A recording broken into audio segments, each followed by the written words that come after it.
Looking for future leaders we can trust and believe in? Look no further than the high school student athletes right here in Idaho. High school sports teach young people how to be effective leaders.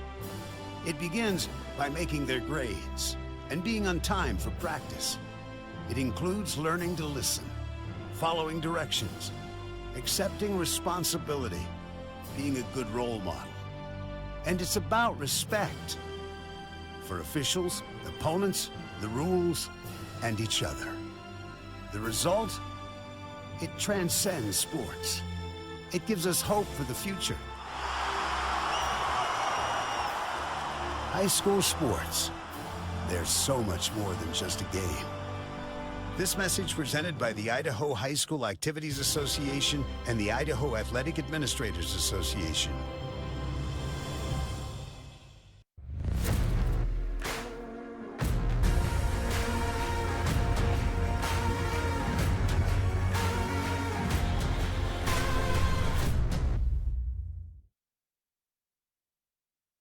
I am Kevin, and I'm from Idaho Falls. It's important for the disabled to be vaccinated because of COVID. I chose to be vaccinated because I didn't want to be sick or in the hospital. Getting the vaccination, my experience was painless and worth it. It was a very wise choice. Dear Freedom, here's to more miles driven, more dollars saved, and more electrified vehicles than any other brand. Yours, Toyota Hybrids. Toyota, let's go places. As Idahoans, we're not afraid to take risks.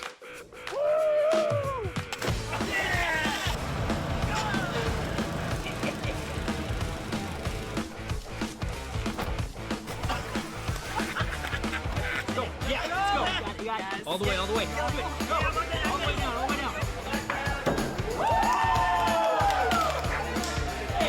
Driving under the influence is not a risk we're willing to take. Be around to do more of what you love. Folks, I've got good news and bad news. Bad news? You just took that selfie with poison ivy. Good news? Someone gets to use their coverage from Your Health Idaho. Quality coverage for as low as $0 a month.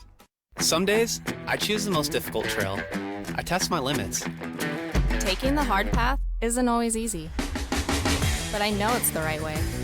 When I get done with my ride and I look back at what I've just accomplished, I feel amazing. It takes courage and determination to do hard things. But you can do them. Quitting tobacco and vaping is possible. You decide when. We'll show you how. Learn more at projectfilter.org or call 1-800-QUIT-NOW. Welcome to the Ryerson Family Backyard Games. There will be obstacles to face and challenges to overcome. Are you ready? Idaho high school seniors graduating next spring are eligible for up to $8,000 in grant money for career training and education through Idaho Launch. Funds can be used to cover the cost of apprenticeships, job training, community college, and university programs that lead to in-demand careers. Students choose their own path, and Idaho Launch helps pay for it. Funds are limited. Apply today at nextsteps.idaho.gov/launch. Idaho Launch. Support in every direction.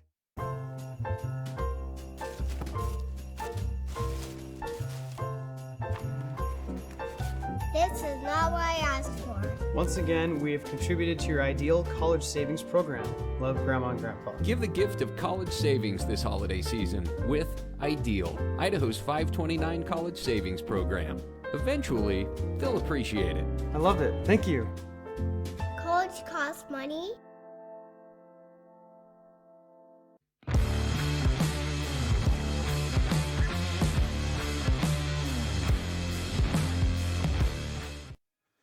Good afternoon and welcome into this IdahoSports.com GameStreams production of the 2023 Idaho High School Football Playoffs, presented by the Idaho Transportation Department and Ideal, Idaho's college savings program. Additional coverage today presented by Project Filter, the Idaho Department of Health and Welfare, Valleywide Cooperative, Next Steps Idaho, Your Health Idaho, and your local Toyota dealers. We come to you live from John Drager Field in Mullan for a 1A D2 quarterfinal showdown. You saw some of the sights and the scenery here today in Mullan.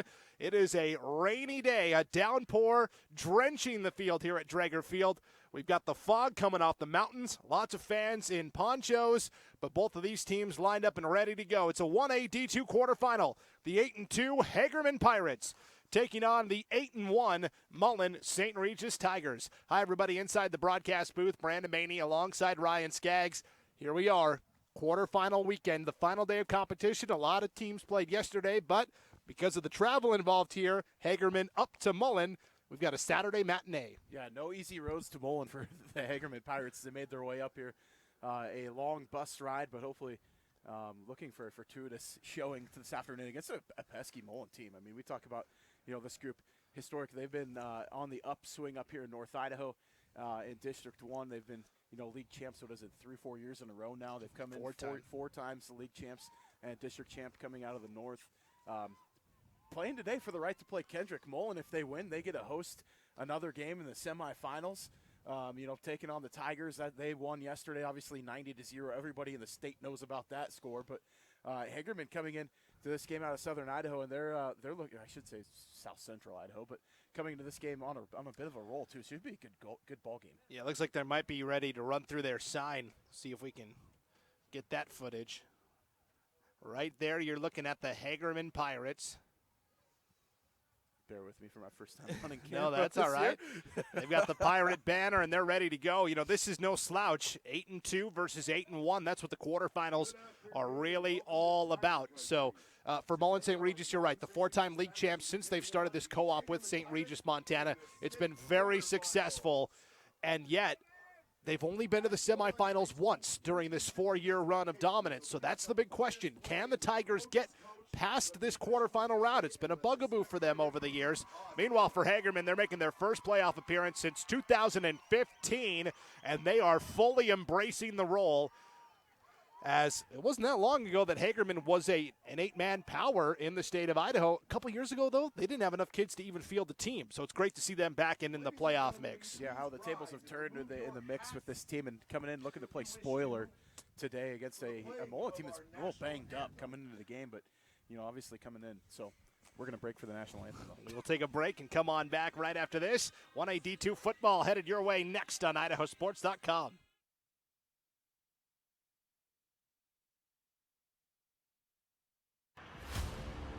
Do you show your Vandal pride? Dave sure does. He proudly dons the silver and gold when he's at work, mowing the yard, and especially on game day. Hey, can we get 3 tacos? I got this. Where did you get that? You don't have a Vandals debit card? Don't worry, Dave. You can get your Vandal debit card by visiting p1fcu.org/govandals. Go Vandals!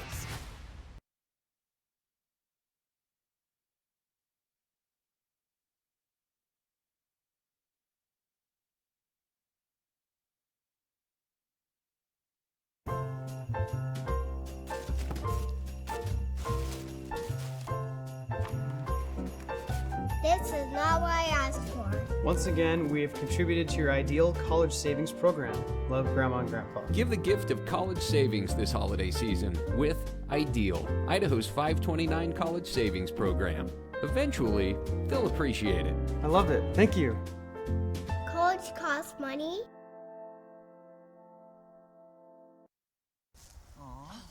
Folks, I've got good news and bad news. Bad news? You just took that selfie with poison ivy. Good news, someone gets to use their coverage from Your Health Idaho. Quality coverage for as low as $0 a month.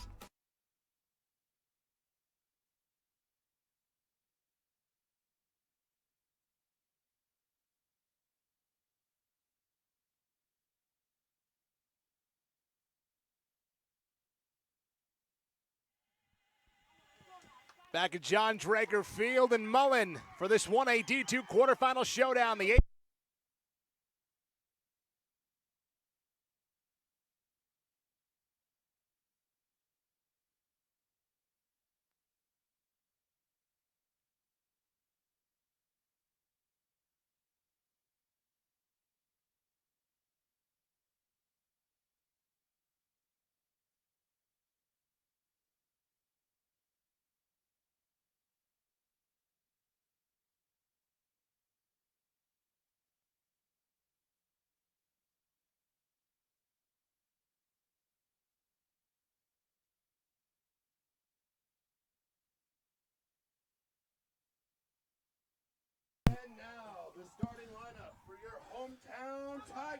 All right, hey, we are so excited for football. We had a power spike. Hey, it's the 8-2 Hagerman Pirates and the 8-1 Mullan St. Regis Tigers. Brandon Bainey, Ryan Skaggs, John Dragerfield, and Mullan. There it is. Okay, the Mullan St. Regis Tigers being introduced right now. This is a Mullan St. Regis offense quarterbacked by a freshman. He's the stepson of St. Regis coach Jesse Allen, Connor Lulis. He very quietly had a great season, Ryan. 1,302 passing yards, 18 touchdowns, only 4 picks. Playoff debut for the young freshman. How he goes is how Mullan St. Regis will go today. Yeah, and you talk about just doing what you do. I mean, he took care of the ball, not doing outside of what he's expected to do with this team, but he's been doing it extremely well. He's 1,300 yards passing in an extremely run-heavy offense. That says a lot about the ability that the young man possesses. So it'll be interesting to see what he does in a rainy game with a slick football. Obviously, I think they're going to lean heavily on that running game today, but should be a good matchup for this Mullan St. Regis team. Getting ready for the coin toss, and on the other side for Hagerman, they have what I like to call the 4 horsemen of Hagerman. Quarterback Wyatt Mavenkamp, fullback Wyatt Hoskevek, running back Martin Gonzalez, and then junior Kai Kendall, who plays running back, receiver. He kind of does it all. Those are the 4 key guys on offense for this Pirates squad. And last week, Ryan, you talked about Kendrick in that 90-0 win yesterday. In the opening round of the postseason, Hagerman had the biggest margin of victory. They beat Mackey 70-0 in their playoff opener. Martin Gonzalez ran for 5 touchdowns in that victory. Yeah, I mean, that's a big showing for Hagerman in that first round. I mean, against a state playoff win, and you get 70, hang up a 70 burger on a team. So, I mean, you expect, I think, the running games to really show up today, obviously, with the field conditions and the weather and everything else. Who's going to be able to lean heavier on that offensive line? I think it's going to be one in the trenches today in this matchup. And if you look at, head-to-head against who has the edge here, kind of the tail of the tape, if you will, in this ball game, I think, it's going to favor a little bit size-wise. Obviously, it's going to lean to the Pirates of Hagerman. But you look at the scrappiness. Can Kofi Apia show up in a big way for this Mullan team? I think it's going to keep them in this ballgame. Yes, the Mullan St. Regis team that's missing 6 different players to injury. Austin Zingler, who was a running back and offensive lineman, he was injured before the season even started, not even on the official roster. And the other big losses for Mullan St. Regis, Alex Trogdon, who was a running back they were really counting on for some production this season. Blake Knoll, the 355-pound nose tackle. They're also missing a couple of, defensive end type players. And so what they've done is they've moved Kofi Apia from wide receiver to running back. He'll be in the backfield today with John Pruitt, who, again, very quietly, because, it seems like a lot of people don't pay attention to what Mullan St. Regis is up to most of the time. But look at these stats for John Pruitt. 1,027 rushing yards, 16 touchdowns, 559 receiving yards, and 10 touchdowns. And, oh, by the way, on defense, 64 tackles, 5 sacks, 4 fumble recoveries as well. I mean, he's a walking touchdown. So you look at what he's been able to do. It's been nothing short of amazing. I think you said kind of hinted at it as far as remaining in anonymity, or you're anonymous up here. I think that's kind of the way that they like it coming into this game, a little bit unknown. So Mullan St. Regis won the toss. They defer to the second half, which means they will kick off to start here. Kofi Apia will handle the kicking duties, and he's trying to get everybody fired up here on the sidelines. Meanwhile, back deep to return for Hagerman is Martin Gonzalez, the 5-touchdown man from a week ago. That is a good line drive kick. Will fall out of bounds in the near sideline, or actually rolls into the end zone for a touchback. That is a great kick to start. And now let's meet the Hagerman offense today. Up front on the offensive line, the guards will be junior Coleman Pierce and senior Alex Asher. The center is sophomore Alex Johnson. The wide receivers, a pair of juniors, Kai Kendall and Seamus Merrill. The fullback is senior Wyatt Hoskevek. The running back, junior Martin Gonzalez. And it's the sophomore Wyatt Mavenkamp at quarterback for the Pirates. I think a player to keep an eye on is going to be Hoskevek at fullback today in this running game. We talk about the 3-headed monster, but also kind of see a different little setup here as you've got Kendall in the fullback today, and then dotting the I is going to be Gonzalez in the backfield. They'll put Kendall all over the formation. He's their most dynamic athlete. Under center, 1st and 10 for Hoskevek. For Mavenkamp. He'll throw on first down. He's got a man open. That is caught at the 35 up to the 40-yard line. That is a gain of 20 on the pass. It's Wyatt Hoskevek, the fullback, who lined up at wide receiver that time, and that is a 19-yard gain and a first down. I mean, you couldn't start any better right there if you're Hagerman to come out. You know, everybody's expecting the run. You kind of pack the box and end up passing on first down to open the game and get a huge gain and a first down. We'll introduce you to the Mullan St. Regis defense here after this next play, but it's 1st and 10 for Hagerman from their own 39-yard line. Receiver to either side. Gonzalez, the lone setback. Mavenkamp barking signals. Will give to Gonzalez off the left side. Will pick up a couple. That's a good tackle there by Mullan St. Regis' Zeke Hess, the senior defensive end. He's joined up front today on that defensive line by senior Josh Houston at defensive tackle, freshman DeMore Hustetler at defensive tackle, and then sophomore Barrett Bassett at the other defensive end. So a 4-man front today for Mullan St. Regis. One linebacker, it's the Mike backer, it's John Pruitt, the senior. Yeah, and you're going to see a lot of man on the outside, too, on defense. So a little bit of pressure on the DBs out there. Putting them on an island against this Hagerman offense. Yeah, the two corners today are senior Stephen Pettit and junior Hunter Stola, and then senior Kofi Apia is the safety. That's the Mullan St. Regis defense. 2nd down and 7 and a false start. So penalty here on 2nd down is going to knock him back. Take away that good first run there from Hagerman. So I think it's 2nd down and long. But like we talked about, putting those corners on the island out there, but I mean, you got the right guy playing safety going sideline to sideline in Apia. So 2nd and 11 now for Hagerman. Ball back at their own 38-yard line following the false start. Mavenkamp out of a shotgun, receiver to either side of the formation here. Fakes the hand up to Gonzalez and keeps it himself. He's got room to run. Out to the 50, the 45, the 40, down the sideline, the 30, and finally spilled out of bounds around the 25-yard line. Nice run there, just off tackle, that kind of quarterback zone read there, and he pulled it and just took off to the races down that right sideline, found the alley. Nice backside block from the right guard there for the offensive line. That is a gain of 36 on the carry by Mavenkamp. Sets up a 1st and 10 for Hagerman with the ball at the Mullan St. Regis 25-yard line. So Hagerman knocking at the door here. 10 minutes to play in our opening quarter. This is the opening drive of the game. Trio set to the left this time for the Pirates. Mavenkamp alone out of the shotgun, 4 linemen up front, including the tight end. Mullan St. Regis rushes 3. Mavenkamp pump fake over the middle. He's got a man. It's Kai Kendall inside the 10, down around the 5, and a first down.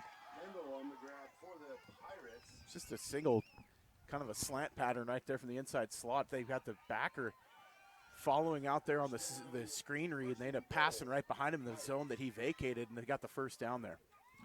So already, Hagerman showing pretty good balance between run and pass here.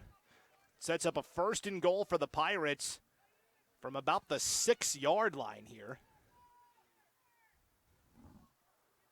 Mavenkamp will go under center.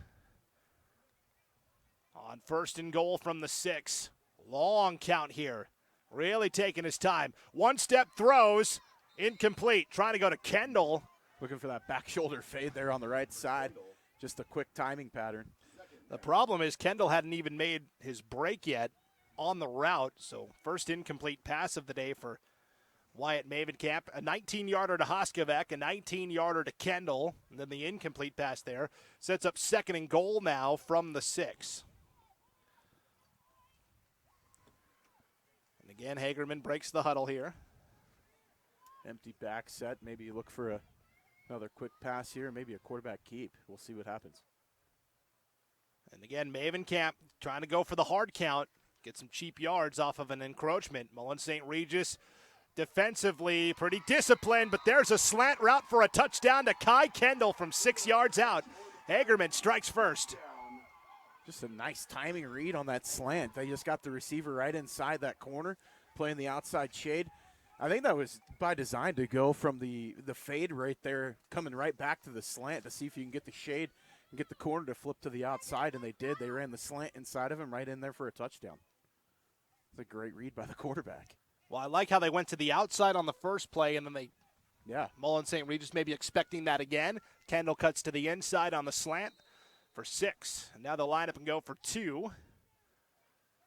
It'll be an I formation here. And again, the rain is pounding here in Mullan today. All night. It's been raining since last night. So And really all week, Yeah, off and on. The folks up here have told us. Mavenkamp under center, split backs behind him here on this 2-point conversion. And again, hard count. A plenty. Little Tebow pass over the middle is broken up. Almost intercepted there. Great job. Yeah, Kofi Apia coming up to swat that away for Mullan St. Regis. But the Pirates strike first here with 9:01 to play in our first quarter of action. It is 6-0 in favor of Hagerman. Hagerman goes 80 and gets the score there. So, couldn't have started any better, I think, for the Pirates. But, see what Mullan can do responding here. I think if they can control the tempo offensively, come back, and if they can match score for score, they're going to be in this ballgame for sure. Pretty good opening drive. Today's game on IdahoSports.com brought to you in part by Wendell Physical Therapy and Sports Medicine, the only full-functioning provider of sports medicine and orthopedic care to all of Gooding County. Wendell Physical Therapy and Sports Medicine has always been a big believer in volunteerism in communities and schools. Wendell Physical Therapy is located at 429 North Idaho Street or online at jeromept.com. The entire staff at Wendell Physical Therapy and Sports Medicine wants to encourage you to take their slogan seriously for better health. What's their slogan? Get up and go. That's from Wendell Physical Therapy and Sports Medicine. Well, Kofi Apia back there to receive the kick for Mullan and see if he can get some get up and go on this one. Line drive kick here from Jonah Knapp, the freshman for Hagerman. Apia is known for returning big kicks. He breaks a couple of tackles out to the 27, up to the 29-yard line, where it'll be 1st and 10 for this Mullan St. Regis offense. Here's what the Tigers' starting offense looks like up front on the offensive line. A pair of seniors at the guards, Josh Houston and Zeke Hess. Junior Mike Morgan is the center. A pair of tight ends, junior Hunter Stola and sophomore Barrett Bissett. A pair of running backs, both seniors, John Pruitt and Kofi Apia. And the freshman, Connor Lulis, at quarterback. So Lulis in his first playoff game. We'll see what he can do here as a signal caller.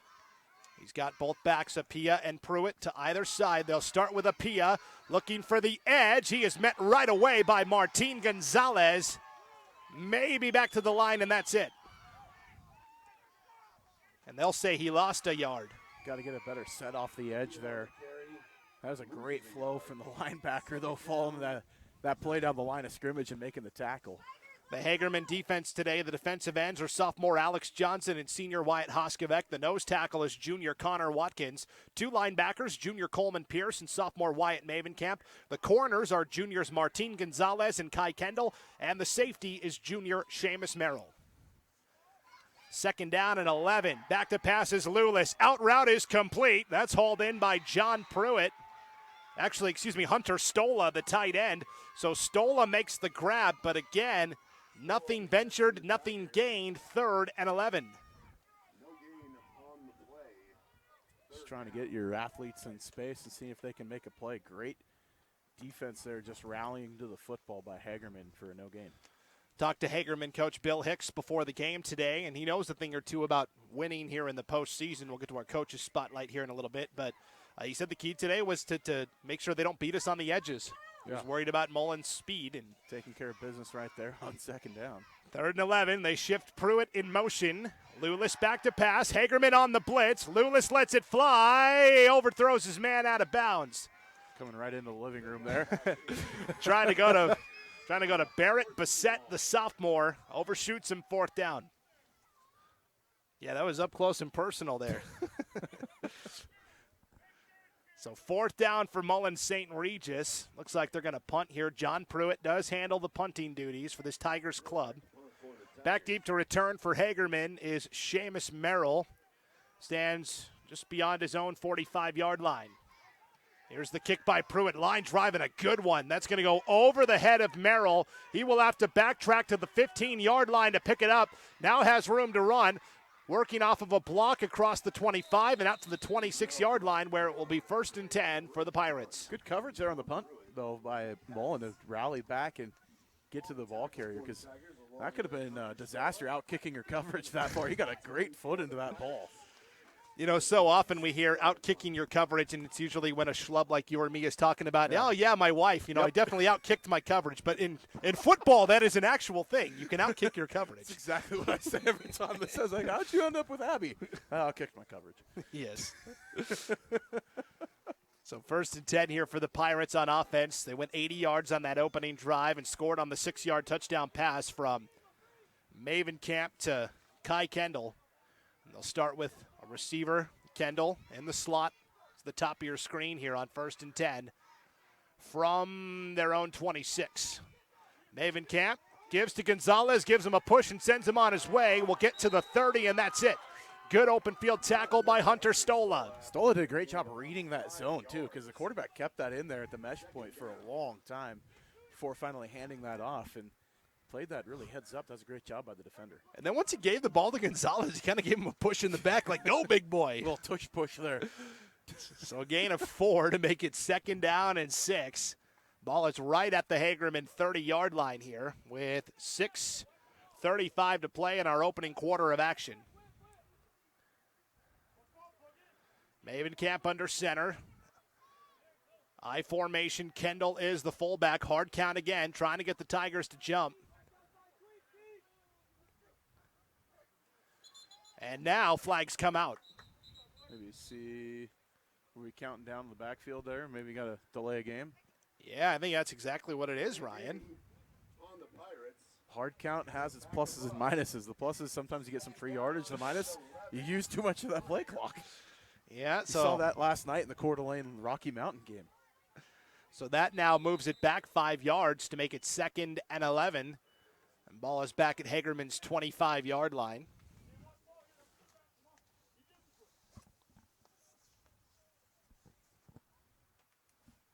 See how the corners respond here, and obviously, looking at a passing situation. But don't be surprised if you see maybe a delay run here. They're going to fake the pass and then run the quarterback up the middle.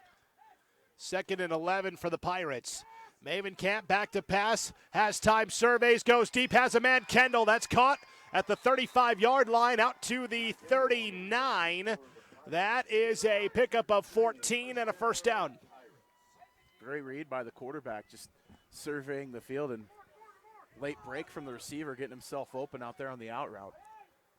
And Kai Kendall's been busy already. 3 receptions on the afternoon. 1st and 10 for Hagerman from their own 38-yard line, led by veteran coach Bill Hicks. He's in his 17th year as a football coach, Ryan. He spent a couple of seasons in St. Paul, Minnesota from 1984 to 89 with the Brady Broncos. It's a school that doesn't even exist anymore. Then he went to Burley and coached them for 7 years, went 39 and 31, took the Bobcats to 2 championship games in a span of 3 years. So he knows a thing or two about winning. Handoff, Gonzalez, right side, has the 1st down and more. Hurdles a couple of defenders to the Mullan 40, and finally brought down at the Tigers' 35-yard line. You get some runs like that, you're going to do some more winning right there for Coach Hicks. That was a great carry, toting the rock over the right side. Pickup of 27 yards for Martin Gonzalez, and a 1st down. Just liking what they see on the right side of that offensive set there, getting a good push off the line of scrimmage. The offensive line doing a great job so far, getting that Mullan team on roller skates. Yeah, hurled a couple of defenders on his way too, so that helps. Coach Bill Hicks, 12-7 now in his 2nd year in charge of this Hagerman program. Back in the Magic Valley, where he started his Idaho career in Burley. Handoff right side, Gonzalez, a couple of broken tackles, the 20, and finally brought down around the 15-yard line. In on the stop for the Tigers that time was Josh Houston. Nice run again over the right side of that offense set. I mean, it sounded like a broken record there, but that cutback alley going right up the middle and coming back out to the right side has just been there all well, I don't want to say all day. We just started the ball game 2nd drive here. Yeah, only the 2nd drive. 15 yards for Gonzalez on that run makes it 1st and 10 for the Pirates. The ball is going to be at the 13-yard line. I formation again. Gonzalez, the deep back. Mullan's got to get a stop here. They're going to put themselves in a hole real quick. Handoff right side. Gonzalez has a lane. Cuts inside. Diving for the end zone. And he has the touchdown from 13 yards out. Martin Gonzalez in the end zone for 6. I mean, that was a gutsy play coming right back in the middle, dragging the defender. Literally kind of looked like Little Giants where he had the guy holding on his coattails and was able to stretch for the goal line and find the end zone. So 2 drives for Hagerman, and they have marched through this Mullan St. Regis defense like a hot knife through butter. And an early hole here for the Tigers at home. So 2-point attempt coming up for Hagerman here at the split back. Kind of a new look here. Haven't seen this set. Pirates will go for 2. Mavenkamp tapping his left guard. Seeing something he likes. Quarterback sneak. He tapped him and said, I'm going to go right behind you, big boy, and he's in for the 2-point conversion. That was a good look there. Just tucking in behind him. I thought we were going to see that earlier in the game when they had the short yardage situation with a single quarterback set, but with an empty backfield, but getting 2 backs in the backfield, packing the box, and still getting the push. 14-0, Hagerman, 3:35 to play in our first quarter of action. Today's game on IdahoSports.com is brought to you in part by... Sponsors are somewhere. Yeah, here we go. There it is. Got so many papers in front of me, I'm not sure what I'm doing. Okay, the Hagerman Automotive. With over 30 years of local experience, Todd and the team of expert auto mechanics at Hagerman Automotive in Hagerman provides all types of major and minor car and truck repairs. No matter what make or model your vehicle is, you can trust that you will receive top quality service every time. From brake repair and transmission service to installing computer diagnostics, Hagerman Automotive can do it all. Call 208-837-4900 to schedule your appointment or stop by 460 South State Street in Hagerman. That's Hagerman Automotive. Took a look at Coach Spooner there trying to get the troops rallied up for this Mullan St. Regis team in a co-op. We'll get our coach's spotlight on Stetson Spooner in just a moment here. Kofi Apia on the kick return. Breaks to the outside, has a lane, breaks a couple of tackles. Kofi Apia down the sideline. We'll take it all the way. Kind of lost sight of him there with the umbrella, but I think he got in. He's in for the kick return for a touchdown from 77 yards away. Ran off into the driving rain, taillights into the end zone, touchdown. You'll just just have a country song. That's what they needed. That's the spark they needed as a special teams big play there to get them right back in the ball game. Kofi Apia makes a house call from 77 yards away approximately. And Mullan St. Regis is on the board with a special teams touchdown. You know, you dig a 14-0 hole early, having a special teams score like that can flip the momentum right back onto your side. Tigers will go for 2 now.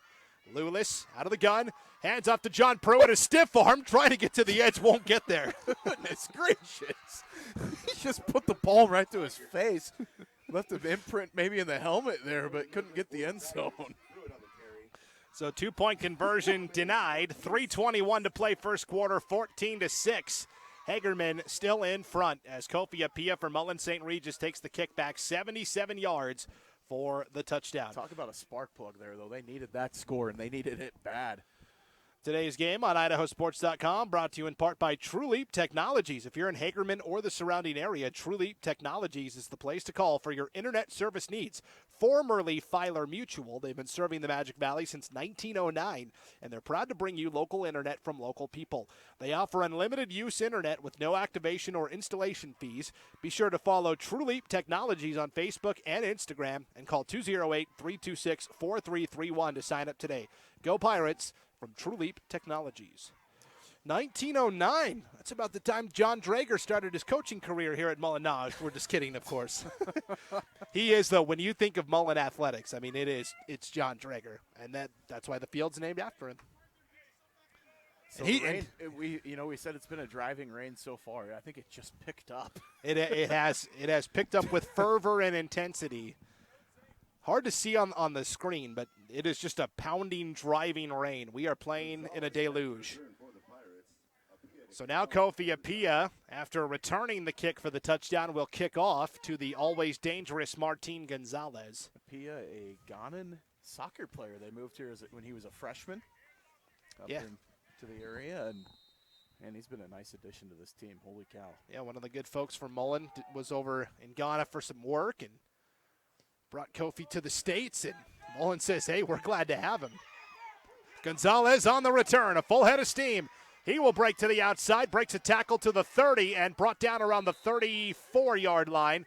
And that's Zeke Hess on the tackle for Mullan St. Regis. Kind of gave him the old okey-doke there, the little lame duck look as he's running towards the group and then turned on the jets as he hit the corner. Our coaches spotlight for Mullan St. Regis. It's Stetson Spooner in his 13th year coaching the Tigers program, 47-49 career record. Before that, he was an assistant coach at each of the high schools in Kalispell, Montana, the Glacier Wolfpack and the Flathead Braves. He coached up there for all 4 years while he went to college. It's a pretty good college gig, being an assistant football coach. Gets to coach with one of the Petrinos up there, too. And then he went right into Mullan St. Regis, where he's the athletic director and the head football coach. And one of the good dudes in high school sports. He's just a great guy. First down, Maven Camp. Hit as he throws in and out of the hands of Gonzalez, incomplete. That was actually a really smart play there to not catch that football, because they had an offensive lineman about 5 or 7 yards downfield. If he had caught that ball, that was going to come back. And that was a good pass rush that time for Mullan St. Regis also. One of the defenders had Maven Camp sort of in his grasp as Maven Camp unleashed that pass. 2nd and 10 for the Pirates from their own 34-yard line. 3:07 to play here in our first quarter of action. And a 14-6 lead for the Pirates. And again, Hagerman pretty deliberate. They're taking a lot of time on the play clock here. Maven Camp will line up in a shotgun. Gonzalez on his left hip, receiver to either side. They'll fake the handoff to Gonzalez. Keep it with Maven Camp. He's got room to run to the 40. Penalty flag comes out. On the tackle for Mullan St. Regis is John Pruitt, but we will see what the penalty flag is here. For the moment, a 7-yard run for Maven Camp. I think they had a hold downfield. That's a long block to hold for the receiver on that right side. And, he was trying to do his darndest to get his quarterback the extra yards. I think this one could be coming back, though.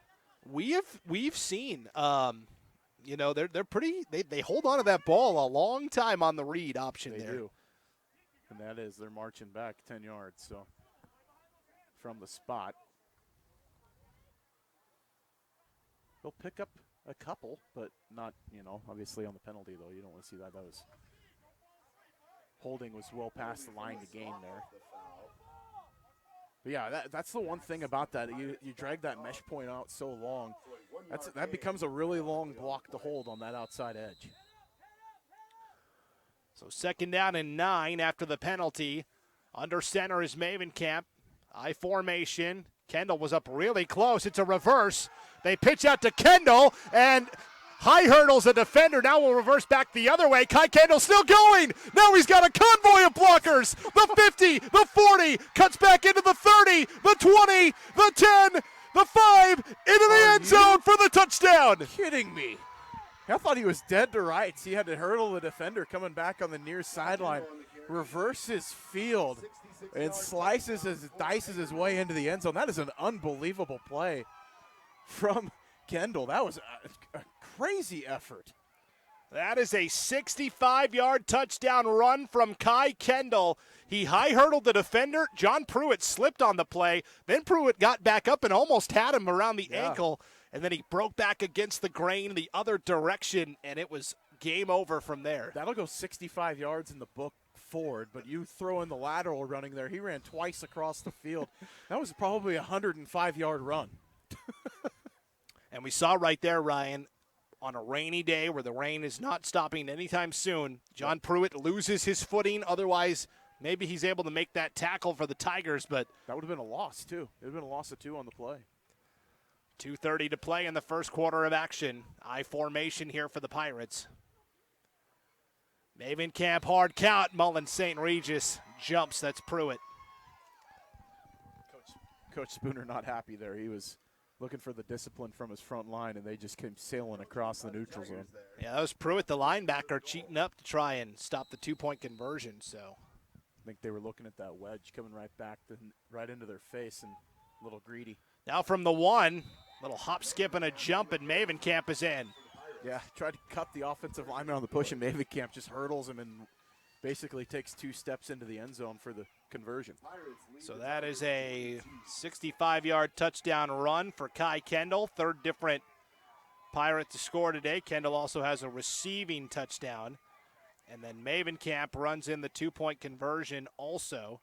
And that makes our score Hagerman 22, Mullan St. Regis 6 with 2:30 to play in our first quarter of action. A 69-yard drive right there for the Pirates going down and getting the score. That's a good showing offensively. You've been able to convert now and getting scores on every single offensive touch. Today's game on IdahoSports.com brought to you in part by the Snake River Grill in Hagerman. They provide an unprecedented diner experience, making American and seafood delicacies that have just a hint of classical French twang. Located in Hagerman, the Snake River Grill believes that good food is made with fresh ingredients and seasonal spices. Serving breakfast, lunch, and dinner, their full menu will have something for everyone. Whether you live in Hagerman, one of the many local communities nearby, or you're just passing through, do your taste buds a favor. Visit the Snake River Grill at 611 Frogs Landing in Hagerman. Owner Anita, along with everyone else at the Snake River Grill, are cheering for Hagerman in today's game. Go Pirates from the Snake River Grill in Hagerman. Make a house call. Come on. Bring some up here. Yeah, right. Do you deliver? Yeah, a little line drive right into the ground there. Squib kick away from Apia. It'll go into the hands of Stephen Pettit instead.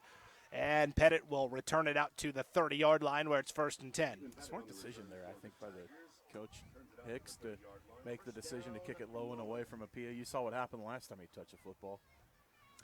That's right. I don't think we'll see a kick to Apia the rest of the day, if I had to venture a guess. So 1st and 10 for Mullan St. Regis, and already, boy, you feel like, there's only 2:30 in the first quarter. I mean, we're still pretty early in the game, Ryan, but boy, you feel like this is almost a must-score drive here for the Tigers. You got to be able to match scores from here on out if you're Mullan St. Regis if you're going to hope to stay in this ball game. Dug yourself into a 2-possession hole. So 1st and 10 here for the Tigers. From their own 30-yard line, they'll send Apia in motion here. Back to passes, Lulis has a man. It's caught! It's hauled in! That is Hunter Stola. One man to beat, and he will take it the distance for a Mullan St. Regis touchdown. That will do. That'll do right there. You wanted an answer, you got it right there on the touchdown pass. 70 yards for the score. One play, 70 yards, and a touchdown. You want to have these long drives, Hagerman? Well, we'll answer in a play. That's all they've done, right? Kick return, 70-yard touchdown pass. Very impressive throw from the freshman Connor Lulis as well. Threw it only where his guy Stola could make the over-the-shoulder grab. That was an absolute perfect ball placement. You couldn't have thrown that any better, trying to get the safety on the inside, pins it to the outside shoulder on that corner route, finds his man in stride, and off to the races. We were talking pregame here, Ryan, you and I, off air, and we're like, hey, Mullan St. Regis has got a pair of good running backs. Hagerman loves to play smash-mouth football. Oh, running game. This could be a quick one today. I don't think so. Not so fast, my friend. So the Tigers will line up and go for 2 here. Out of the gun, Lulis rolls out right side, looking for a man. Will tuck it and run. And I don't think he got there. He got ran out at about the half-yard line. I was able to peek around the corner of the door frame. And again, you'll have to take our word for it. Everybody trying to find cover from the rain, including the Mullan filmer. She's got that umbrella out there. You can see the rain on the umbrella, though. That lets you know kind of what we're dealing with. Yeah, you can see what we're dealing with here. 2:17 to play, first quarter of action. It's now 22-12.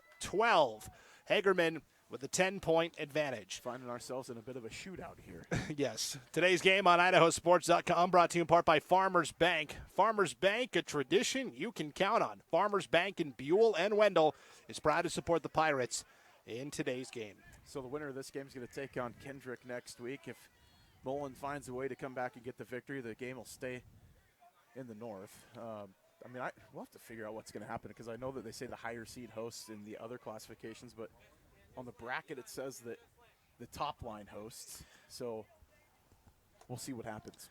Winner of this game will play the 2-time defending 1A D2 champions from Kendrick. They're currently on a 23-game winning streak. The last time they lost was October of 2021, and they only lost by 2 to Genesee, 24-22. I believe that was the Cy Wareham-led Genesee Bulldogs as well. That was a good group of kids they had that year.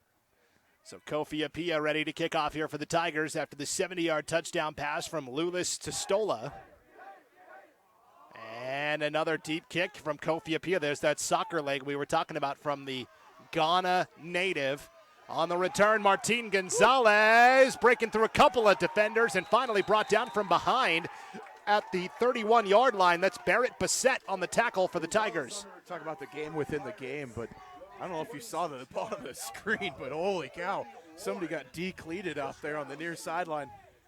But nice return there by Hagerman to get some decent field position. Ball at the 31-yard line to start things out. And Bissett, a sophomore for Mullan St. Regis, kind of forced into the lineup because of injuries to other players. We talked about the Tigers missing 6 players, 6 starters that they were counting on this year. And so Bissett making a big tackle there on special teams. 1st and 10 for Hagerman now from their own 31-yard line. Mavenkamp will go under center. 3 receivers to the top of your screen. Back to pass, looking that way over the middle, broken up. Apia with the deflection. That was a great defensive play by Apia. Read that absolutely perfectly, kind of hung there playing possum and jumped the route right at the last second to knock the ball away. Trying to go to Kai Kendall on the slant. And Apia says, no, not today. Same play, really, that they scored the touchdown on from 6 yards out. Fool me once, but I didn't get him the second time. That's right. 2:06 to play in our first quarter of action. A 10-point lead for the Pirates at 22-12. And Hagerman facing a 2nd and 10 from their own 31-yard line. Single set back is Gonzalez. 2 receivers to the top of your screen, including Kendall in the slot. They give to Gonzalez, and he will bust off a 10-yard run before being brought down by Hunter Stola, but that's enough to move the sticks. Nice carry again now, running off that left side of the offensive line. Nice block there by number 44. That was Coleman Pierce. The junior guard. So gain of 11 there for Gonzalez, out to the Hagerman 42-yard line, down to 1:40 to play here in our rain-driven first quarter. Minute 32 left. I formation, Kendall the fullback. Tailback is Gonzalez. False start against Hagerman. That was the right guard that time, Alex Asher. And he's a big guy, 6'2", 240. You don't miss that guy if he moves. Right. I think he was going to pull on that play, too. You could see him trying to pick up out of his stance. Yeah, no hiding there. So 1st and 15 for Hagerman now. Ball back at their own 37-yard line. And now they'll fake the handoff to Gonzalez. They'll go on the sweep. This is Seamus Merrill for the first time today, and Merrill's got room to run across the 50, pushed out of bounds around the Mullan St. Regis 45-yard line. They'll mark him out at the 46. 16-yard carry on the reverse to Seamus Merrill. Man, you're reaching home. You just got to be able to get that stop on the outside edge there. Shed the block on your, the receiver out there. Credit to the receiver. Great block, but you got to be able to get off that on the defensive side to try to make that play. So already Hagerman's throwing a lot of different looks at this Mullan St. Regis defense. A lot of formations. I mean, they've had 4 different guys carry the ball. A lot of eye candy from this Hagerman offense. They're giving you a bunch of different looks, trying to get you, kind of Boise State-esque of the days of old where they would get you moving out of your base set to try to get you and attack those edges. 1st and 10. Mavenkamp drops the snap. Now has an arm and a deep throw. It is caught somehow by Kai Kendall. Did he stay in bounds? Nope. They'll say no. Yeah. No shortage of effort there, though. That would have been amazing. He could have drugged the toe in bounds, but that was a great ball placement by the quarterback. Well, Mavenkamp dropped the snap, picked it up off the grass. And I've noticed with Mavenkamp, because of the grass out there and kind of how wet and sloppy it is, he's not really taking a 3-step drop or anything. He's basically snapping the ball, standing in place, and then arm throwing it. And he's been pretty accurate with that strategy. That time just a little too far out of bounds, 2nd and 10. See how long that can last, though. That only lasts you so long where you get away with, being able to wing it like that, where you're actually going to have to set your feet and drive off your back foot into your front foot. 2nd and 10 for Hagerman. Offset I formation. Gonzalez the deep back. Gonzalez straight up the middle. Has room to run. Has one man to beat. He has the corner. He has the touchdown. But a penalty flag back at the 45-yard line. This could be coming back. I think they're going to get a hold inside. There was a reason that lane opened up so big. We'll see what happened there, but I think this one could be coming back. Looks like you're right, Ryan. It's going to be holding against Hagerman. So what was a 46-yard touchdown run by Gonzalez gets wiped out. And now you're looking at second and really long here. Yeah, you're looking at second and about 18. 49 seconds to play in our first quarter of action. A 22-12 lead for Hagerman. Yeah, under a minute left here in the first quarter. It seems like a really long quarter, but yes, everybody's been scoring quickly, so it's been making this thing drag on a little bit. Yeah, a lot of juice here in the first quarter of action. No doubt. Bring your own juice? Yeah.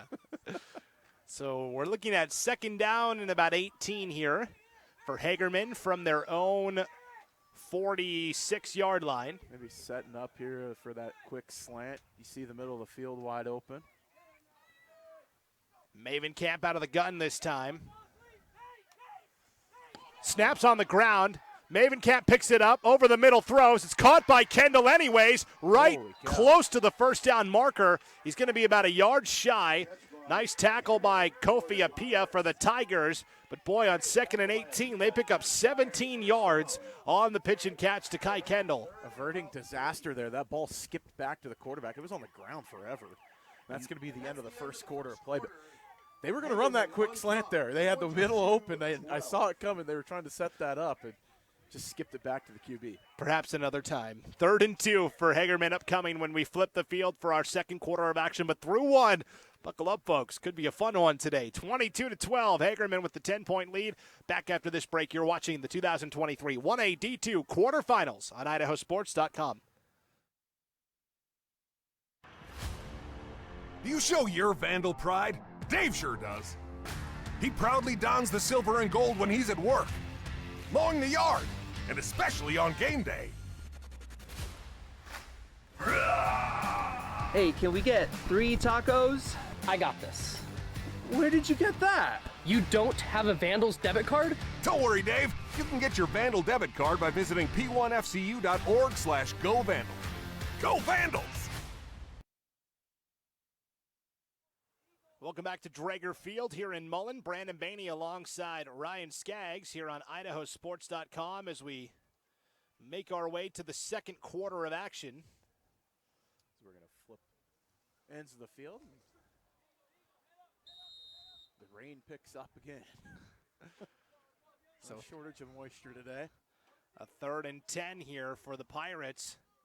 Or 3rd and 2, excuse me. Ball is at their own, or the Mullan 39-yard line. They've got to get to the 37. Kendall's got that. And to the 31. Nice gain there, 3rd down. First 3rd down of the game for the Pirates. They're able to convert, pick up the big first there. So they're going to mark it down at the 31-yard line. A gain of 8 for Kendall on that carry. And so a fresh set of downs here for the Pirates. 1st and 10 from the Mullan St. Regis 31-yard line. Hagerman has scored today on a 6-yard touchdown pass from Maven Camp to Kendall. 13-yard run from Gonzalez and a 65-yard run from Kendall. Mullan St. Regis has scored on a 77-yard kick return by Kofi Apia. And then a 70-yard touchdown pass from Connor Lulis to Hunter Stola. Timeout taken by Hagerman, their first of this first half of action. So 11:21 to go before halftime, 22-12. Hagerman with the lead. What do you think Coach Hicks is telling his guys here in the huddle? Well, I mean, you've been able to get the success passing game here. They've been able to run, as of late coming down. You probably expect them to say, hey, we're going to sell run hard. I think that even though it's raining, he's been able to get some nice completions. I wouldn't be surprised one bit to see play action coming right back out here, out of this timeout. See if you can catch, Mullan St. Regis pinning their ears back and maybe hitting over the top on a post route out of their 2-receiver set over to the far side. They got the wide side of the field to take advantage of here. If I'm Coach Stetson Spooner, like, settle down. We got to pin our ears back. We got to be able to command the line of scrimmage. We got to get a better job getting off of our blocks. Especially if you're the corner, forcing everything right back into the middle of the field with Pruitt. See if our linebacker can start cleaning things up and get a better defensive stance. So again, the rain continuing to be a factor here, as no indication that it's going to let up anytime soon. If what was to the west of us is coming this way, I mean, it's going to continue for a while because it was raining pretty hard in Coeur d'Alene this morning. It's So out of the timeout, 1st and 10 for Hagerman. Ball is at the Mullan St. Regis 31. Pitch out to Gonzalez, trying to get to the edge. Will get a yard and maybe 2. Nice job by Hunter Stola to string him out for the tackle. Much better job by Stola getting off the block out there and then making the stop as you got a Hagerman player down on the field. Yeah, and that's Martin Gonzalez, the tailback who scored 5 touchdowns last week in that opening round victory. So, on a slippery surface today, it's not going to take much to get things out of contortion. So we hope Martin Gonzalez is all right while they attend to him. We will take a break here. 11:04 to play before halftime, and we'll keep it right here because he pops right back up. So that's good. Good to see. Maybe he's got a little bit of a stinger or something like that. And so he's going to head off for a play, and 11:04 to play here before halftime. A 22-12 lead for the Pirates. Good to see Martin Gonzalez pop back up and walk off. Cold, slippery, wet, rainy, no good day. No, I'm just kidding. It's a great day. No, you could start quoting, all the football coachisms. Is like, this is football weather. It's hitting weather. Anything you want to say. I mean, you can insert it for today's like today. That's right. I was inside the Kibbe Dome yesterday in Moscow for a pair of 8-man games, and I like this. I like being – I say that from an enclosed booth, so of course I like it. 2nd down and 8 following the 2-yard run by Gonzalez. Mavencamp in trouble. Lets it go. It's got a man. It's caught on the reception to the 20. And now the ball comes out. It's a fumble. It's advanced by one of the offensive linemen. So we got a lot going on there. That was Colton Foster, the junior tight end, with the reception. Then he fumbled, and Alex Asher, the O-lineman, picked it up. And so after all of that, Hagerman's got the ball right around the 10-yard line. Yeah, talk about fortuitous play of events there. Get the big gain there. I mean, you got bailed out. Your quarterback looked like he was going to be sacked, and he gets it off magically. You get the reception, and then the ball's coughed up exactly what you wanted to see if you're Mullan St. Regis, but you didn't expect your right guard to be following that play up, scoop it, and get an extra 10 yards on the end of it. Officially 19 yards from Mavencamp to Foster. Now it's 1st and goal for the Pirates. Ball is right at the 10. I formation. They will give to Kendall off the right side to the corner to the end zone. Touchdown. Yep. Touchdown, Hagerman. From at least the place where I could see, I can dip my head around the corner of that door frame and be able to see the end zone right there. Yeah, every time they run to that corner where I can't see, I'm watching the players, gauging enough of their reaction. So 10-yard touchdown run for Kai Kendall. That is his 3rd touchdown of the contest, putting an early stamp on the IdahoSports.com player of the game, although there's 10:15 to go before halftime. There's a lot of time left here. A lot of politicking still to take place here. Hagerman will line up and go for 2. Mavencamp with split backs. They'll give on the crossbuck to Kendall, and he's in. Good old-fashioned wing T split back play there on the crossbuck. Finds his way in the end zone with 10:15 left here in the first half. So Kendall with the 10-yard touchdown run and the 2-point conversion. And with 10:15 to play here before halftime, 30-12, Hagerman. And if you're Mullan St. Regis coach Stetson Spooner, you've got to figure out a way to get a stop on defense, Ryan. How do you attack this Hagerman O? You got to get a turnover. I think that's where you got to look at. So you got to force something. You got to get the ball out. You got to start pawing. But the one thing that Mullan St. Regis has to do a better job of is they've got to rally to the ball carrier. They got too many guys trying to make man-on-man tackles, not getting enough of the team there rallying to the football. But that's also, credit to Hagerman's blocking scheme. They've been absolutely dominant at the line of scrimmage and holding their blocks, sometimes getting those holding penalties too, but being able to hold those blocks and spring their running backs for big plays.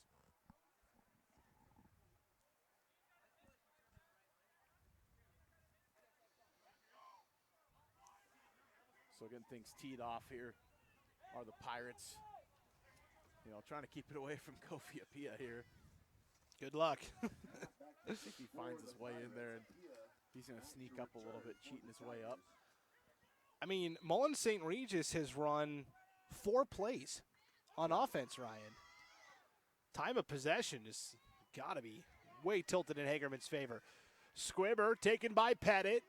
out to the 38-yard line. Good return there by Stephen Pettit. Decent field position here for Mullan St. Regis to come out on the offense. And, man, they've got to get an answer here. I mean, we saw in the last drive they got one play for a touchdown, but they got to get a nice drive put together and be able to get some movement up the field and find a score. Well, I mean, get a stop, though. If you don't get a stop, I mean, this game's going to get out of hand quick. Well, that's what I'm saying. I mean, on offense, they've been just fine. Really, if we're given like a report card, it's an incomplete because it's like they've run 4 plays, but they've scored 12 points. So yeah, they had a 3-and-out on the opening drive, and then obviously they come back. The next time they get the ball, they get the one-play touchdown after the special teams touchdown. So not like they haven't had chances. Right. They haven't. 1st and 10 for the Tigers from their own 37-yard line. Lewis out of the gun, sends Pruitt in motion. Will take the snap, throw it to Pruitt on the out route, caught at the 45-yard line. Pitch and catch and a pickup of 8 to make it 2nd down. And, well, we'll see. They mark him out of bounds back at the 42, so a 5-yard gain there to Pruitt. You know, but that's the thing. If you're Mullan St. Regis, you don't have to get flashy here. You just have to be efficient. Right, really, it's like 2nd and 6, I guess. We'll call that a 4-yard. They keep moving the down marker. So 2nd and 6 here for Mullan St. Regis. Originally, it was a 7.5-yard gain. Now it's only a 4.5-yard gain. Yeah. What happened here? Ball's from their own 42-yard line. Receiver to either side. Now they'll send a Pia in motion this time. They'll give to Pruitt, looking for the edge. Will get there, breaks a tackle of Kendall, and right at the 1st down marker, finally coming up to make the tackle for Hagerman was Wyatt Hoskevek. You know, Camp was playing that outside in. It looked like he was going to reach there and keep Pruitt from getting the corner, but Pruitt just turns the Jets on, gets a little bit of juice there, finds his way through to a 3rd and short. So Pruitt picks up 5 there. It's now 3rd and 1 for Mullan St. Regis. Can those guys up front, Houston, Hess, and Morgan, pave the way for a 1st down for Mullan St. Regis? Apia in the slot to the bottom of your screen. Lewis will take the snap. We'll give to Pruitt straight up the middle, trying to push, and I think forward progress has got it. No way. No way. He's well shot. He may have lost a yard on the play. Where he initially carried it, I thought he had enough, but yeah, you're going to say they're going to not give him anything there, and you're right. Yeah, Pierce did a great job out of that linebacker spot, rushing in and applying the pressure right there on Pruitt to drive him back. Head coach Stetson Spooner relays the system in here. No headsets or anything for this coaching staff. It's him and Jesse Allen, his counterpart from St. Regis. They could be sending pigeons. 4th and 2. Mullan St. Regis has got to go for it. Lewis dumps it off in the flat to Pruitt. Slithers his way. They're going to mark him down. They're going to say the knee was down shy of the 1st down marker. Man, it doesn't get any closer than that. Hagerman forces the turnover on downs. The guy who made the tackle lost his helmet as well, Coleman Pierce. That's back-to-back big plays by Pierce. Pierce, linebacker, just a force all over the field, making his presence known on the defensive side of the ball. So Pruitt. So we're going to see what the spot was. The chains started moving around, and then they didn't, they almost, like Mullan St. Regis was thinking they had enough for the 1st because the chains started shifting. Oh man, this is tough. They hadn't reset it yet. Yeah, I don't think he got there. I think he was well short. I thought he got there on the 1st play, but yeah, I did too. But not the 2nd one because his knee did go down first, and so now they're gonna reset the chains. Are they gonna measure here? Oh, we're gonna get a measurement. Okay. Always fun for the postseason when we can get a measurement here. Go ahead and zoom in on that bad boy, Ryan. See if we can get the individual links here. Yeah. I don't know how close it's going to be based on where it was. I think he's going to be about a half-yard short. Yep, that's exactly right. So short on the play is Pruitt on 4th down. Mullan St. Regis will give it back to Hagerman on the turnover on downs here with 8:21 to play before halftime. I don't judge, it's Coach Spooner going for it there. I mean, you had the yardage like we thought on the previous play, but, coming back, hats off, like we said, to the player. Pierce just ran in and made a great play on defense. Well, and again, Pruitt kind of lost his footing there and was slipping, and that's when you saw him try to stretch out, but that knee did go down first. I was about to say the field conditions hadn't come into play much, and I'm glad I didn't say anything. I mean, they're definitely having an impact. Pruitt slipped a couple of times today. Once on defense and then right there on offense. 1st and 10 for Hagerman from the Mullan St. Regis 46. Pitch out to Gonzalez. Penalty flag comes out. For the moment, it's a 1-yard gain. That's Barrett Bassett on the tackle for Mullan St. Regis, but looks like this may be coming back. I think they're getting another hold out there by Kendall. You saw Kendall kind of throw up his arms, which is always the dead giveaway. Didn't do it. It wasn't me. I didn't have a hold of the back of his jersey. Right. Looks like we're going to get holding on the Pirates. Nope, personal foul. Blindside block. Oh, wow, a backside block.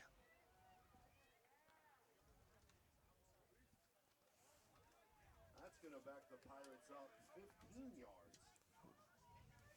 So 15 yards. Sportsman-like there. The illegal blindside block. 15-yard penalty against Hagerman. That's pretty significant penalty yardage.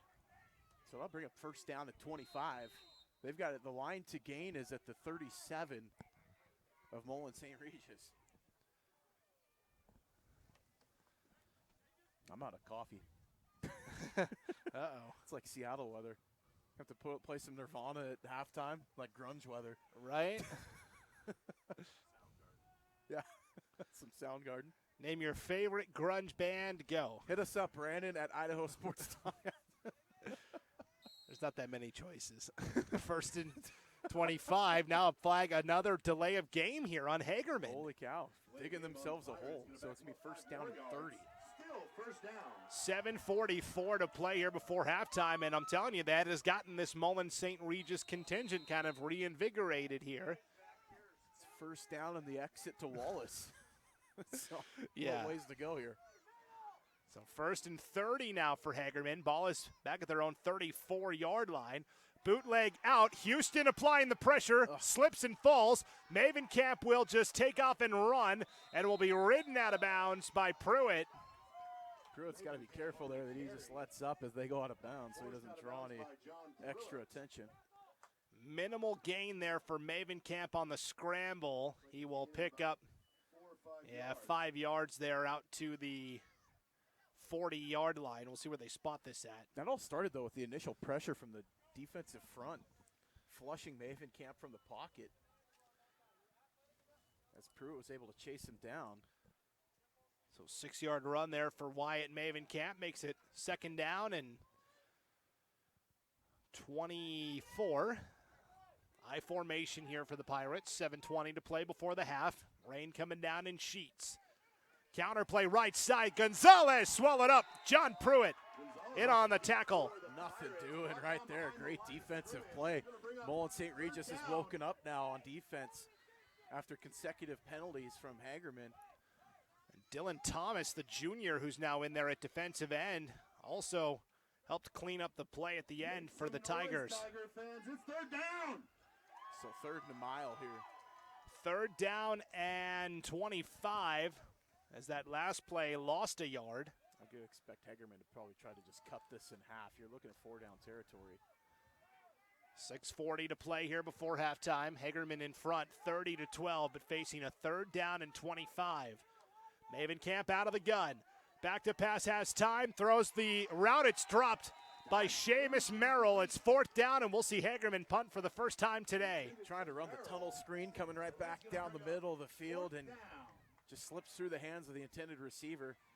I think it was set up, though, to be stopped. I mean, Mullan St. Regis was in position to maybe get a stop there.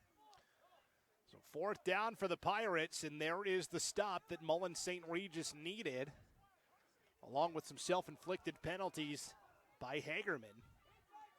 Now they're going to line up in a deep punt formation, but Gonzalez is the punter, so you always have to hold your breath. 4th and 25, though. I'm sure we'll see a traditional kick. That is a high kick, not a lot of distance. It's going to take a Hagerman bounce, though, and roll. inside the Mullan St. Regis 25. It'll be down to the 21 by Kai Kendall, where it'll be 1st and 10 for the Tigers. Man, that's one of those ones you almost got to come up and try to get a fair catch on, but flag on the play back at the line of scrimmage. They're going to pick it up. So 1st down and 10 for Mullan St. Regis coming up on the offensive side. They got to get an answer with the score. They got the stop. Yes. Now can you get the score? So 6:22 to play here before halftime. Still a lot of time in what's been a long first half. Now, the Tigers do get the ball to start the second half, Ryan. So this is where if they can cash in here, get another stop, this is how they're going to be able to get back in this game potentially. But it all starts with this drive right here. You talked about, Hagerman runs the ball a ton, and we come out seeing in the first half. All they've done is pass, almost, it seems. 1st and 10 for Mullan St. Regis from their own 21-yard line. Lulis on the jet sweep to Apia, has a seam, bursts to the 25 and ridden out of bounds around the 27-yard line. So they go with the sweep to Apia that time. We'll see where they're on 1st down. Yeah, we'll see where they mark it at here. We're going to call it a gain of 8 to make it 2nd and 2 here. That's what you want to see. Bring up short sticks there to 2nd down and short. And these crazy people from Mullan and St. Regis making a little noise right below us here, the Tiger faithful.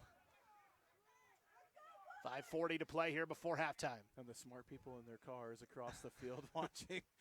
Stay nice and dry. Pruitt on the carry, lowers the shoulder, drags a defender. He's got the 1st down by a yard. Picks up the line to gain there. Nice.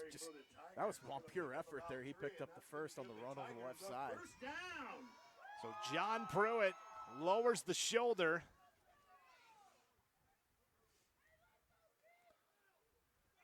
Gets the 1st down out to the 31-yard line.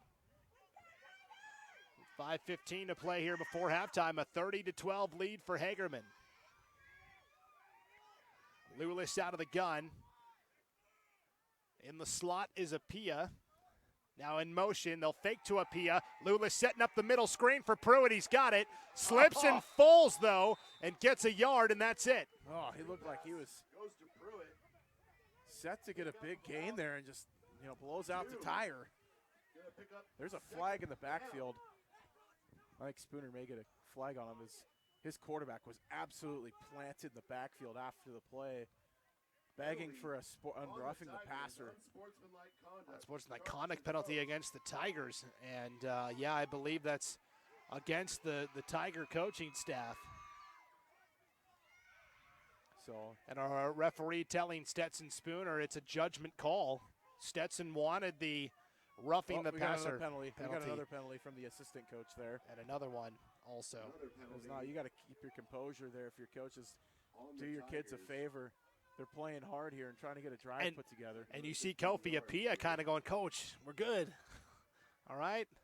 So back-to-back drives here. Hagerman and now Mullan St. Regis. Undone by penalties, back-to-back unsportsmanlike conduct penalties against the Tigers coaching staff. And that's half the distance to the goal. I mean, that's going to take them from, manageable 2nd and 10. Now they're looking at 2nd and, they're inside the 10-yard line. They're only back to the 7. That's 8-yard line. That's 30 yards in penalty, so it's 2nd down and 39. Well, longer than that, actually. Yeah, you got to do your kids. Because it was from the spot of the foul, so.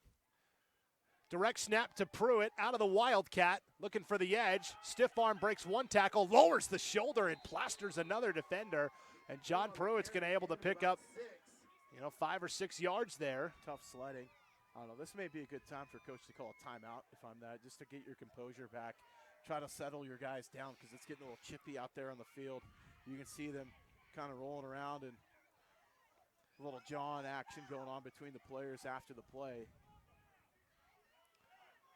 4 minutes to go before halftime. That's a long way to the halftime break, and you nailed it, Ryan. Timeout taken here by Mullan St. Regis. That is their first timeout of this half. And you can hear Hagerman's coach, Bill Hicks, also. He's going to use this opportunity to let his guys know also. And we talked about Bill Hicks. He's no stranger to coaching in the state of Idaho. He coached at Burley for 7 years. He was the first head football coach in Canyon Ridge history. He was the athletic director at Canyon Ridge and also coached their football program for their first 2 years. And then he moved into the admin side of things where he was at Canyon Ridge for a long time. And now he's the principal at Hagerman and also back into the coaching game. And like we said, in the 1990s, Bill Hicks took the Burley Bobcats to the, I think at the time it's the A2 state championship game 2 times in 3 years. And this was despite having a roster of like 20 to 21 kids. So the guy knows how to take a lot out of a little. Yep. He's done it with this Hagerman program also. Maximize what you've been dealt, and he's been able to get the best out of this group this year. They've got a good record coming into this game. They've been in control of this one early on, and let's see if Mullan St. Regis can regroup coming out of the timeout, cut this in half at least, and maybe get out of the shadow of your own end zone if you're going to punt this one away. 3rd and a country mile, 3rd and about 35 here. Lewis back to pass. In his own end zone, feeling the heat, throws over the middle, too high, incomplete. He had to be out there in the flat. It wasn't going to be a huge gain, but it was enough to just get some breathing room. And now another penalty flag has come out at the end of the play as well. Was there a late hit? I don't know. It came out well after the play was over. This could be an automatic first down. If it's a personal foul, we'll see what the signal is. It is. That should be an automatic first down.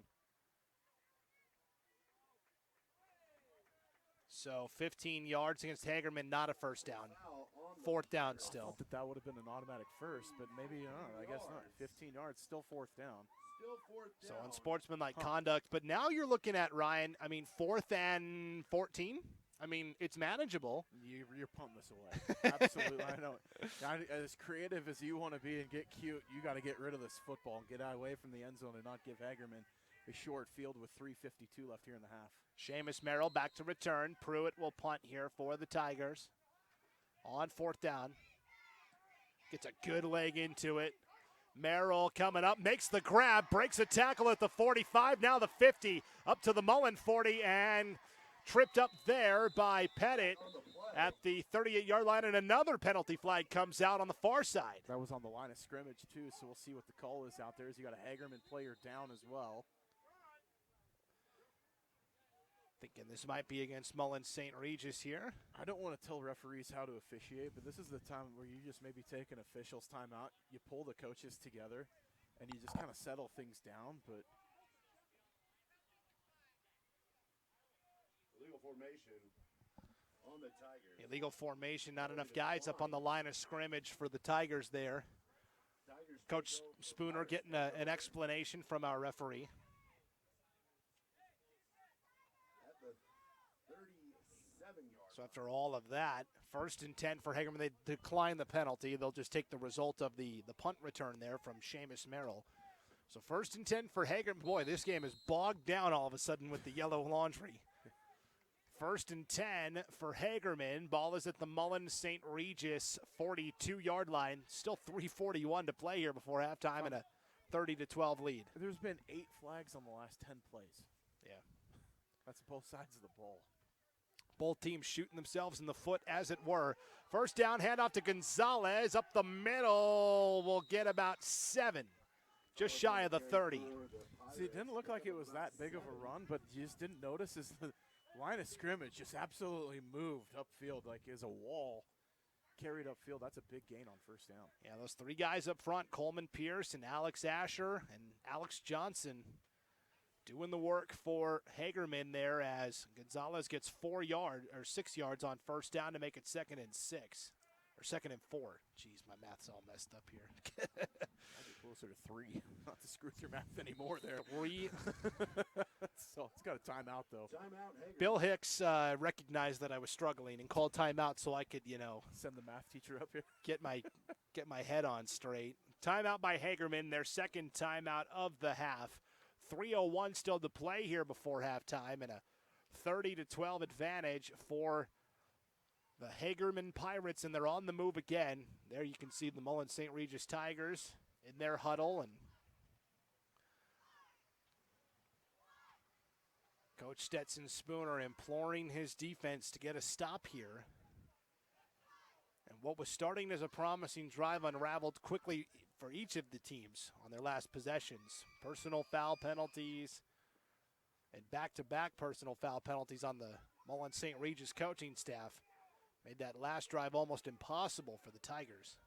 You know, you got to be consistent here. I think that's what's going to win the day if you're going to expect to come out of here with a victory from Hagerman. I mean, and Mullan St. Regis, you've got to be able to get a turnover here. You got to get something big, swing some momentum before halftime. 2nd and 4, Maven Camp in the eye, gives to Kendall off the left side. Kendall to the edge, to the 20, the 15, cuts back inside of the 10, but he stepped out right there at the 14-yard line. So that is a pickup of 17 and a first down.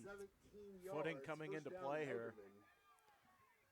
You're seeing players slip now as the game kind of wanes on. The plays have stayed between the hashes relatively, you know, exclusively throughout the beginning of this game. You're seeing the footing start to give way. Now, if this were the NFL, the teams would go in at halftime and change their cleats out. But this is high school 8-man football in Idaho, so you're stuck with what you got. 1st and 10 for Hagerman. Ball at the Mullan St. Regis 14. I formation up the middle. This is Kendall dancing his way across the goal line into the end zone for the Pirates touchdown. What a move that he put on Kofi Apia right there at the goal line to cut back into the end zone and the score. Broke some ankles out there. So Kendall from 14 yards out, 4th time he's dancing in the end zone today, and Hagerman now rolling with 2:46 to play before halftime.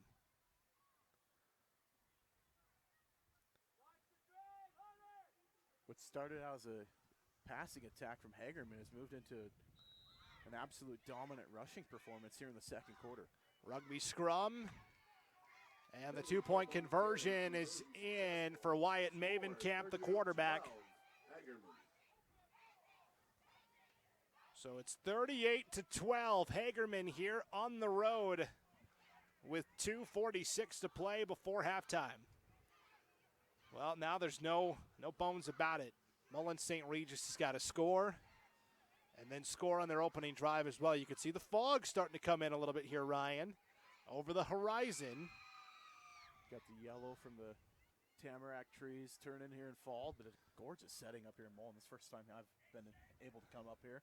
And again, just an absolute downpour. It has been raining since the sun rose this morning, pretty consistently at this pace, and it has not stopped. I mean, for how hard it's been raining, the field has held up relatively well. You would see some other places, I know, obviously coaching in North Idaho experience, I could start naming schools that this would be an absolute slump. Well, we don't want to do that. So, one of them now has a turf field. Ready to kick for the Pirates is Jonah Knapp. Line drive taken by Pettit at the 35 and out to the 39-yard line where it'll be 1st and 10 for Mullan St. Regis. So 2:40 to play in the half now.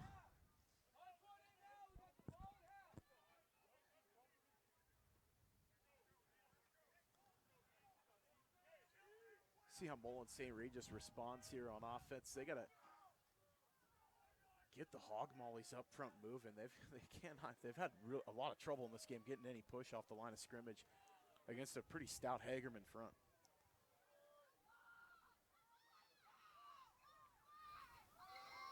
So 1st and 10 here for Mullan St. Regis. They will toss it to Apia, who slips and falls and loses a couple. That has been kind of the name of the game so far today for Mullan St. Regis.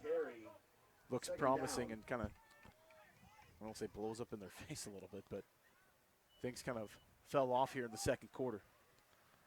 So 2nd and 12 now following the 2-yard loss by Apia. And the Tigers have been trying to establish that run, but it's been tough sledding today. This is a Hagerman defense that's fast. The alley was there on the carry. He just couldn't get footing underneath of him to get moving forward. 2nd and 12, Lulis out of the gun. Play action fake, throwing a deep shot for Stola. All sorts of contact, no flag. Yeah, that's a 50-50 ball. There was contact there, like you said. That No flag on the play. I don't want to second guess officials there, but Stola was wearing a backpack out there as he was running that corner out. So Stola and Kendall both kind of pointing to the other guy and saying, hey, he was grabbing me and he was grabbing me. And probably a good no call there. The Spider-Man meme. Yeah, both sides were. So 3rd and 12 now for the Tigers. Desperately trying to get something here with 1:53 to play before halftime, trailing 38-12. Lulis out of the gun, Apia in motion. They'll fake there. In trouble, Lulis escapes the sack for the moment. Now will take off and run. Will duck out of bounds at the 40, and that's a late hit out of bounds. There's flags right there. That was a big hit out of bounds. Well out of bounds. Clear. Lulis showing some fleet feet out there. I mean, just getting upfield. That's clear as day. Wyatt Mavenkamp with the late hit. It's getting a little chippy out here. I think it. Got to be careful of some retaliation here. And that's going to move the sticks. But that's a free first down there on the scramble. Lulis, tough kid, pops back up, trying to get everybody in on the game. That's what you want to see out of a youngster quarterback, too. Some moxie.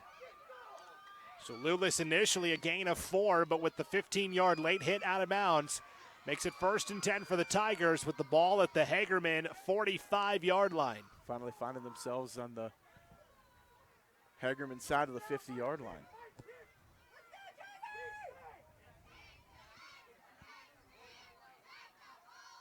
First and 10. Counter play to Pruitt. Spins and falls down in the backfield. We'll give the tackle to Wyatt Hoskovec there. 3 yards. Just enough interference, and Pruitt slips and falls and loses 3. The assist by the blade of grass there. Wow, it's closer to a loss of 4, actually. So looking at 2nd and 14. You know, showing that, like, the dancing back there is not going to serve you any favors now. It's one cut and go. You just got to get ahead of steam going straight forward. Jump cuts aren't really going to serve you on a sloppy field. 2nd and 14. Lulis out of the gun. Pruitt on his right hip. Apia, the man in motion. Play action, Lulis. Dump off for Pruitt is caught. Makes a man miss. Hurdles a defender and stretches out across the 45. And we've got a Hagerman player down on the field as well. That is Seamus Merrill. And he is able to pop up. And now he pops back down. Yeah, I think he got stepped on by Kofi Apia. And that's... Apia was the one that was asking for help coming off the sideline right off the bat. I don't want to prognosticate injuries there, but he's not feeling too well. Yeah, that's always hurts when somebody lands on top of you there. For the moment, for Pruitt, that's a pickup of 5 on the reception to make it 3rd and 9 for Mullan St. Regis. And then at the end of the play, Kofi Apia steps on Seamus Merrill and immediately signals for help from the sideline. So while they attend to Seamus Merrill, we will step aside. 49 seconds to play here before halftime. A 38-12 advantage for Mullan St. Regis. We will be back with more of the 1A D2 quarterfinals right after this on IdahoSports.com.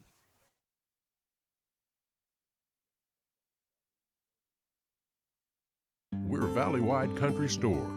For 100 years, we've been your #1 choice for food, fuel, farm supplies, and just about everything else you could need to get you through your day. We know you work until the job is done, and so do we. For gas on the go, or a little extra to help you get down the road, you can count on us. We are proud to employ your neighbors and to be a cornerstone of your community. We're Valley-wide. Yesterday, today, and tomorrow. We're here for you. Back at Drager Field in Mullan with less than a minute to play here before halftime. 49 seconds to be precise. 38-12. Hagerman leading. Mullan St. Regis facing a 3rd and 9. Seamus Merrill helped up off the field for Hagerman. We'll keep an eye on his situation. Lulis rolling out. Now will take off and run. Has room to run. Will slip out of bounds at the 35-yard line. Should be enough for the first down. Heady play to just take what's given to you, take the scramble and the yards. They're going to say he didn't get there. So 4th down and 1 here. Oh, brutal. I mean, you got to try to see if you can design something to take advantage of Lewis's feet here. He has an extra running back in the game. I mean, he's been able to get some decent yardage on the scramble. Maybe you just have a design scramble, spread out the defense a little bit, get the guys out of the box, and find some alleys for him running off tackle. So Lewis needed 9. He only got 8. Hard when you're on the opposite side of the chain gang as well to try and gauge where you need to go. It's 4th and 1 for Mullan St. Regis. Lewis with a back on either side will give to Pruitt up the middle. He's got the first down. Good push there. Pruitt on the carry. Moving the line of scrimmage, gets the yard to gain in the first down the hard way. Coleman Pierce, 35 seconds, and as soon as they set it, that clock will roll. Now Mullan St. Regis does have 2 timeouts still. Pruitt with the 2-yard gain, 1st and 10. They spike it. Clocks it there to get this clock stopped. Clock stopped now at 24 seconds. They're going to put some time back on, I'm About sure. 4 seconds came off. They're going to talk about it here, our officials. 2-7. So 27 seconds is what they're going to set the clock to. So 38-12. Hagerman leading. Mullan St. Regis trying to score right here before halftime. The Tigers do have 2 timeouts still to work with if they want to use them. 27 seconds to go here before the half. 2nd down at 10 after they clocked it there, but they're going to play call in off the sideline. Ball is at the 34-yard line of the Tigers. Still trying to get the clock situation figured out.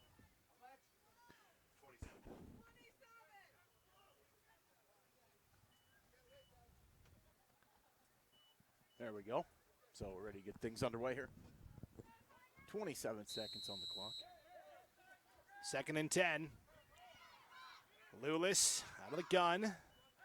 Back to pass. Has time. Now rolls out to the right.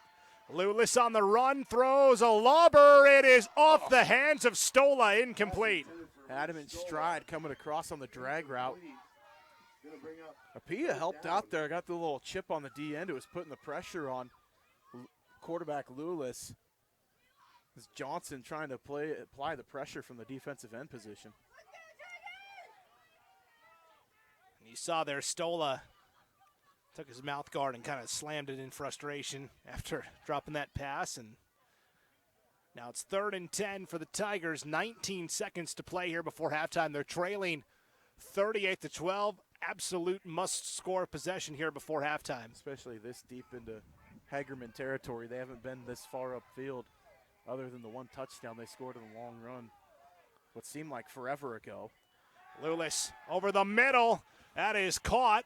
Makes a man miss to the 25-yard line. It'll be 4th down. Mullan St. Regis will spend their 2nd timeout here with 11 seconds to go before halftime. Barrett Bassett, the tight end, made the grab. It is a pickup of 4, and it'll be 4th and 6. So here you got, a decent chunk of yardage that you got to get for the first down. If you're Coach Spooner, you've seen some pressure come from Hagerman. You could set up the screen on the backside maybe, or maybe take a look at sending your back right down the middle of the field and see if you can maybe pop one. So timeout taken here by the Tigers. 1 timeout still remaining. 4th and 6. The ball is right at the 30-yard line. What's worked, though, has been scrambling your quarterback Lewis out to the right side and then bringing the receiver from the opposite side of the field, dragging across. He's been open every time they've run that. I'm trying to play too much of a shoulda, coulda, woulda coach, but there's a couple options here if you're Mullan St. Regis to try to get the first down. 11 seconds to play here before halftime. Tigers trailing 38-12. Lewis out of the gun. Pruitt on his right hip. Apia, the man in motion. They'll give to Apia on the fly sweep. Makes one man miss. Cuts up field. Now cuts up the middle. Apia's got the first down and more inside the 10. And down to the 9-yard line with 2.1 seconds to go before halftime. What do I know? Exactly nothing what I talked about. They ran the fly sweep.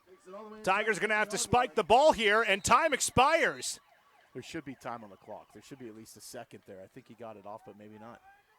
We'll see what they say here. And I thought the Tigers still had one timeout in their back pocket, but maybe they don't. They called the timeout earlier when they had the back-to-back penalties on the personal fouls. Right. And then they called that second one. Okay. I'm trying to go back to see when they called the other timeout, but yeah, so that is how the first half ends. It is a 21-yard run for Apia. Ball at the 9-yard line with 2 seconds left, and they tried to spike it but could not get it off in time. And so at halftime, Hagerman 38, Mullan, St. Regis 12. We'll be back with the Launch Idaho halftime show right after this break. You're watching the 2023 1A D2 quarterfinals on IdahoSports.com.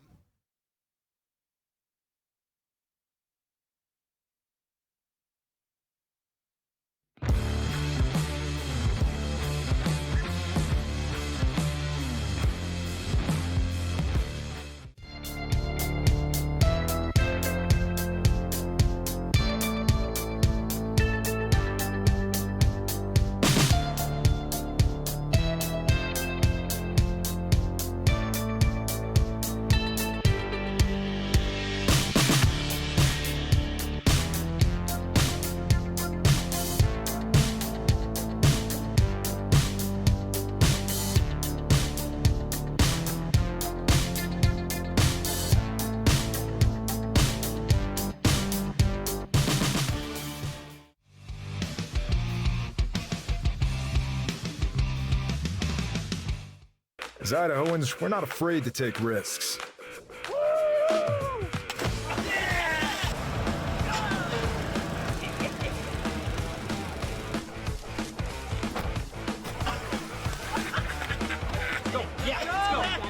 All the way. Go. All the way down, all the way down. Driving under the influence is not a risk we're willing to take. Be around to do more of what you love.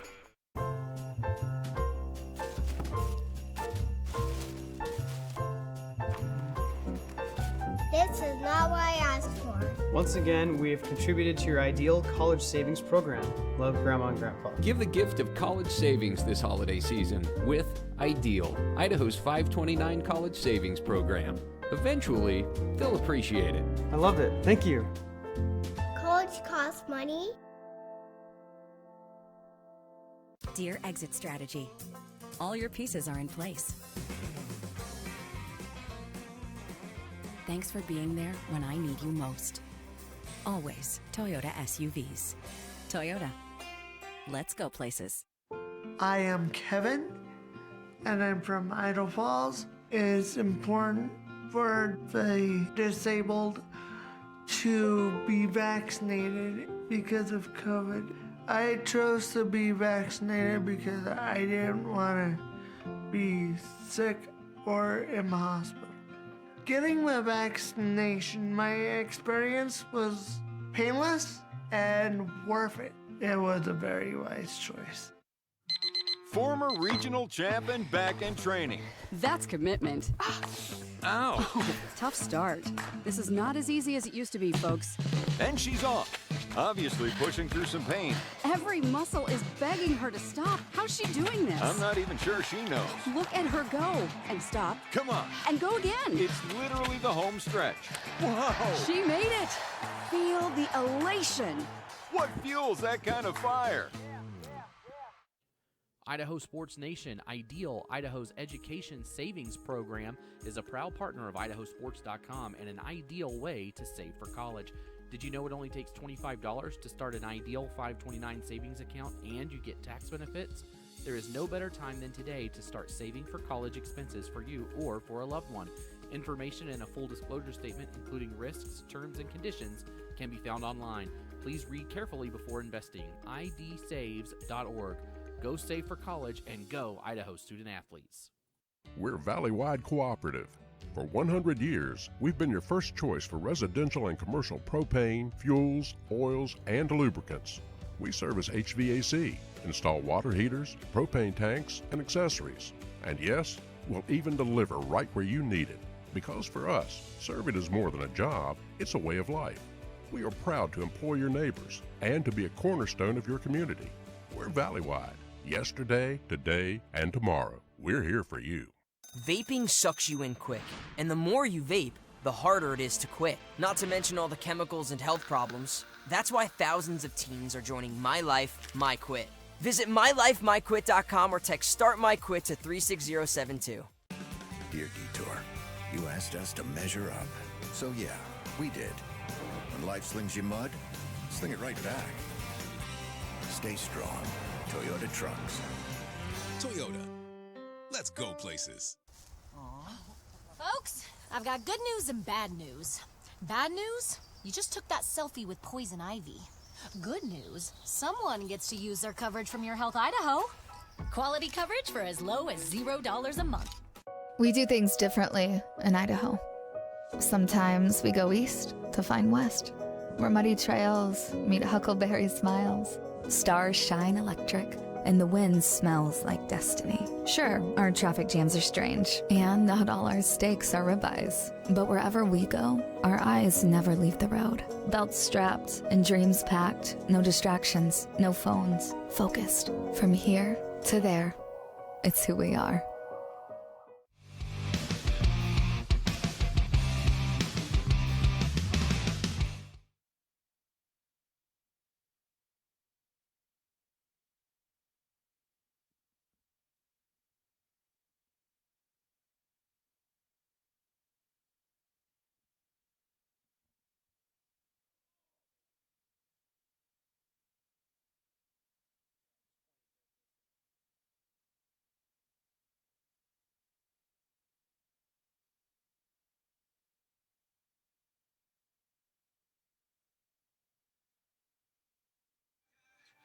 Welcome back to John Drager Field in Mullan. It is halftime here between the Hagerman Pirates and the Mullan St. Regis Tigers in this 1A D2 quarterfinal battle, and a 38-12 advantage for Hagerman at the half. Welcome to the Idaho Launch Halftime Show. Did you know current Idaho high school seniors are eligible for up to $8,000 in grant money?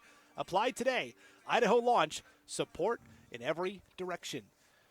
Well, there was a lot of points left out there on the field in that first half for Mullan St. Regis, and meanwhile for Hagerman, they only punted once in the opening half of action. Brandon Bainey back here with Ryan Skaggs. Pretty efficient first half from this Hagerman offense. Yeah, I mean, what started out, they started in the passing game to open things up, and you know what it did was kind of knock Mullan St. Regis out of their base set on defense, and they showed up packing the box. And then Hagerman was able to actually make some hay in the passing game. They got out of it. They had to shift back out to respect the passing game. And then guess what Hagerman does? They come back with the running game, and they came downhill with a full head of steam, and they've been racking up the yardage in the first half there. I mean, Mullan St. Regis had some quick strike opportunities, getting a big touchdown on the kick return, and then they got another single big play, 70-yard touchdown reception. But other than that, man, it's been all Hagerman in this one so far. And as you can kind of see in the camera shot there, the rain is just driving in. It is absolutely pouring right now here in Mullan. Yeah, as we take a look at the first half stats here for these two sides, we'll start with Mullan St. Regis, 47 yards rushing, 84 yards passing, 131 yards of total offense. Connor Lulis, freshman quarterback, 7 of 10, 84 yards and a touchdown. The problem is 70 of those 84 yards came on one play, the touchdown to Hunter Stola. Otherwise, the run game, Kofi Apia leading the way, 4 carries for 26 yards. John Pruitt, 6 carries for 9. Connor Lulis, 2 carries for 12. And then in the receiving game, Hunter Stola, 2 grabs, 70 yards and a touchdown. John Pruitt has 4 catches for 10 yards. And Barrett Bassett, the sophomore tight end, 1 catch for 4 yards. In addition to the 70-yard touchdown pass from Lulis to Stola, Mullan St. Regis also scored on a 77-yard kickoff return for a touchdown by Kofi Apia. And outside of those 2 big plays, it's been very tough sledding for this Tigers offense. Yeah, no, we talk about Pruitt having to be a force in the running game, and he just hasn't been able to get things going in this game. The field position hasn't really been an issue. I mean, they haven't really started that deep. I think the worst field position they've had to start, I think, was at their own 22-yard line. But it's been footing, I think, for especially for Pruitt. He hasn't been able to come out of the blocks with getting a full head of steam coming downhill. It's been the opposite for Hagerman. They've had short field a couple times. They've been able to put some points on the board. They got the short field on that last punt return. They started in plus territory, and they were able to take advantage, get the touchdown before half. And, if Mullan St. Regis is going to hope to have a chance in this one, they've got to come out and absolutely punch Hagerman in the mouth. They get the football coming out of the halftime break, but it's going to be, that's a big hole to dig themselves out of coming out of half here for Mullan St. Regis. Yeah, meanwhile, for the Hagerman Pirates, pretty impressive opening half of play. 288 yards rushing already in this contest, 91 yards through the air. That is 379 yards of total offense in just one half. So that's pretty impressive for Hagerman. Leading the way in the pass game, of course, is Wyatt Mavenkamp, 6 of 11 for 91 yards and a touchdown. That touchdown was to Kai Kendall, who was a busy guy in the opening half. Kai Kendall, 5 carries, 114 yards, 3 touchdowns for Hagerman. It's Martin Gonzalez, 9 carries for 86 yards and a score. Wyatt Mavenkamp has 2 carries for 42 yards. And then Seamus Merrill, 1 carry for 16 yards. And then in the receiving game, Kai Kendall, 4 catches, 53 yards and a touchdown. Wyatt Hoskevek, 1 catch for 19 yards. And then also Colton Foster, 1 catch for 19 yards. So big plays all over the place for Hagerman. Yeah, and that's what, Coach was coming out, start the game, wanting to these moves. They had to be able to answer with the big play, put Mullan St. Regis in a hole. It's an offense that's not really designed to dig themselves out and chase from behind. It's, like I said, it's a tough sledding ahead of them for the second half. With the rain driving, the footing's kind of questionable now as things are getting a little sloppy and muddy out there. And the jerseys, the road whites are starting to turn kind of a shade of tan and gray there for Hagerman. And, it's going to be interesting to see what kind of adjustments Coach Spooner gets coming out of the halftime break. What are you going to tell your guys coming out, after they've had some struggles on offense? The thing is, their quarterback, Lewis, has been pretty good being able to do what's been in front of him. He's been pretty patient. He hasn't panicked. He hasn't thrown any interceptions yet. There's been no turnovers there. He just really, had some big drops there, especially in the second quarter that, stalled some drives out. So if you're able to get some of those sure-handed receivers, the thing you got to watch, I think, is going to be starting to design scramble to where you have a 2-man pattern. You roll to the 2-man pattern. If it's not there, you tell your quarterback, take it and run, get what yardage you can, and live to play another day. Yeah, Connor Lulis, freshman quarterback, Mullan St. Regis coach Stetson Spooner said he's done a great job of just taking what the defense gives him and certainly playing within that so far. But, tough footing out there on a soggy, sloppy, rain-trodden field. And a number of times the Mullan St. Regis athlete has slipped in the open field where it looked like maybe there was potential for big yardage opportunities. This is the Idaho Launch halftime show. Visit nextsteps.idaho.gov/launch to apply for money for training and education after high school. This is a really cool program, Ryan. Did you know Idaho high school seniors graduating next spring are eligible for up to $8,000 in grant money for career training and education through Idaho Launch? Funds can be used to cover the cost of apprenticeships, job training, community college, and university programs that lead to in-demand careers. Idaho Launch is a new grant program that provides students a one-time opportunity to have 80% of the tuition and fees at an eligible institution covered, up to a maximum amount of $8,000. Now, with approximately $70 million available for Idaho Launch funding, it's possible for this program to offer between 9,000 and 10,000 awards per year. Applications opened earlier this month, October 3rd. Actually, last month. We're into November now. You can head to nextsteps.idaho.gov/launch to learn more and apply today. To qualify, students must be a graduate class of 2024 from an Idaho high school, homeschool, or GED. You have to be an Idaho resident. You have to be enrolled in or have applied to an eligible Idaho institution. You have to begin enrollment by the fall semester after graduation, and you have to complete a career pathway plan at nextsteps.idaho.gov. Funds are limited, so be sure to apply before the November 30th priority deadline. Learn more and then apply today. Visit nextsteps.idaho.gov/launch. So I hope kids don't act like maybe some of us did in high school and procrastinate on that one. Mom and Dad maybe put the heat to the kids to get to apply for that. That's free money sitting out there on the table for Idaho institutions. Take advantage of it, man. That's a great deal. That's super awesome that that's available for these kids and a great opportunity. Up to $8,000, and I love that it's for, training programs or. Yeah. It's not just a 4-year degree, and that's No, it. you can go to NIC or College of Southern Idaho and do a CTE program and get certificates paid for if you want to go into HVAC, stuff like that. It's a great deal. Yeah, it's really awesome. So thank you for tuning in to the Idaho Launch Halftime Show. Did you know current Idaho high school seniors are eligible for up to $8,000 in grant money? Apply today. Idaho Launch. Support in every direction.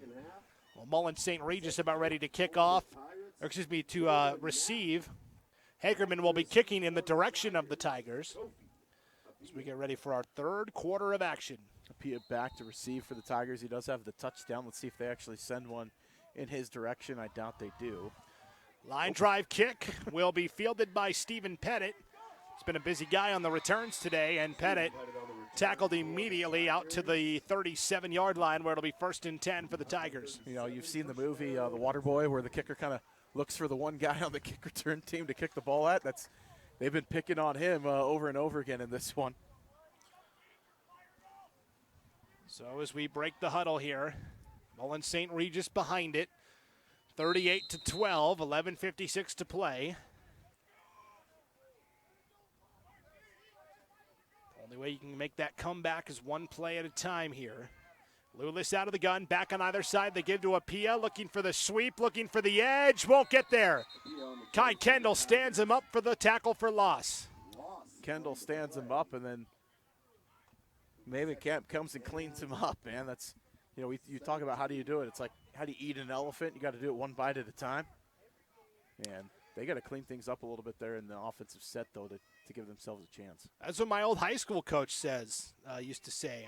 I mentioned that during the broadcast last night. Did you hear me say that? Or is that's a term? Okay. That's an old thing, man. Okay, I was like, man, get out of my head. That is a loss of 5 for Kofi Apia. 2nd and 15 for Mullan St. Regis from their own 34 now. Lulis out of a gun. Tailback is on his right hip. Back to pass. Out route. John Pruitt throws high and behind him. Incomplete. 3rd down upcoming. Not the start coming out of the half that you want. And really where Mullan St. Regis has had their success this year has been establishing the run game first and then peppering in some passes. But with the way the score is sitting, may have to start becoming a little more one-dimensional here. So here's that 2-receiver set over to the near side. Out wide is Bassett, and then in a slot it's Apia. Lulis on the rollout in trouble, throws off his back foot. It's caught by Pruitt on the out. Pruitt advancing to the 40 and out of bounds around the 41. Another late hit out of bounds again by Mavenkamp. And that's the second one for him. That's the second one. That could be an exit for Mavenkamp there. And Coach Stetson Spooner is asking for that. He said that's the second one on Wyatt Mavenkamp, and he wants a disqualification. That was absolutely blatant right at the end of that one. There was no letting up there. He had intent. Our officials are talking it over. Personal foul against Hagerman. I don't see an ejection. And no ejection. But the automatic first down with the penalty at the end of the run. So added on, that's going to be tacked on yardage. So first down Tigers. Tigers now into Hagerman territory. So following that personal foul penalty, 1st and 10 for Mullan St. Regis. Ball now is at the Pirates' 39-yard line. And again, just unnecessary. I mean, John Pruitt was 5 yards shy of the first down marker. Just let him step out of bounds. That's twice now. So we got trips now, new formation here. And Pruitt, the tailback, will take the snap. Little wildcat action, trying to power right. Now he's going to spin back and go to the left. He is in trouble, and he's brought down all the way back on his own side of the 50, back at his own 49-yard line. That is a loss of 12. Going the wrong direction there. That was a little eye candy out there with the trip set to the far side with the wildcat look, just trying to get the box empty. Trying to run to that short side of the field as well, and Pruitt made the decision to try and double back. And that was like Wile E. Coyote lighting the bomb and having it blow up in his face. You know, the way the footing has been here, can we call Acme and get some Acme cleats for these guys out here? Put some stickum out there. Second down and 16 now for Mullan St. Regis. Ball is right at the 50-yard line. Lewis sends Pruitt in motion. Will take the snap. Hagerman rushes two. Lewis on the run, throws the curl. It's complete to Bassett, and Bassett brought down on the play. That was right around the head. That is a defenseless player, too. And again, a tackle up around the head on the tackle for Hagerman was be a personal foul, and they did not throw a flag. That should be, by rule, a personal foul. On the tackle was Alex Johnson. So Johnson on the stop. They're going to call it officially a gain of 3 on the pass completion here to. Hope the young man's all right as he's heading to the bench. Bassett.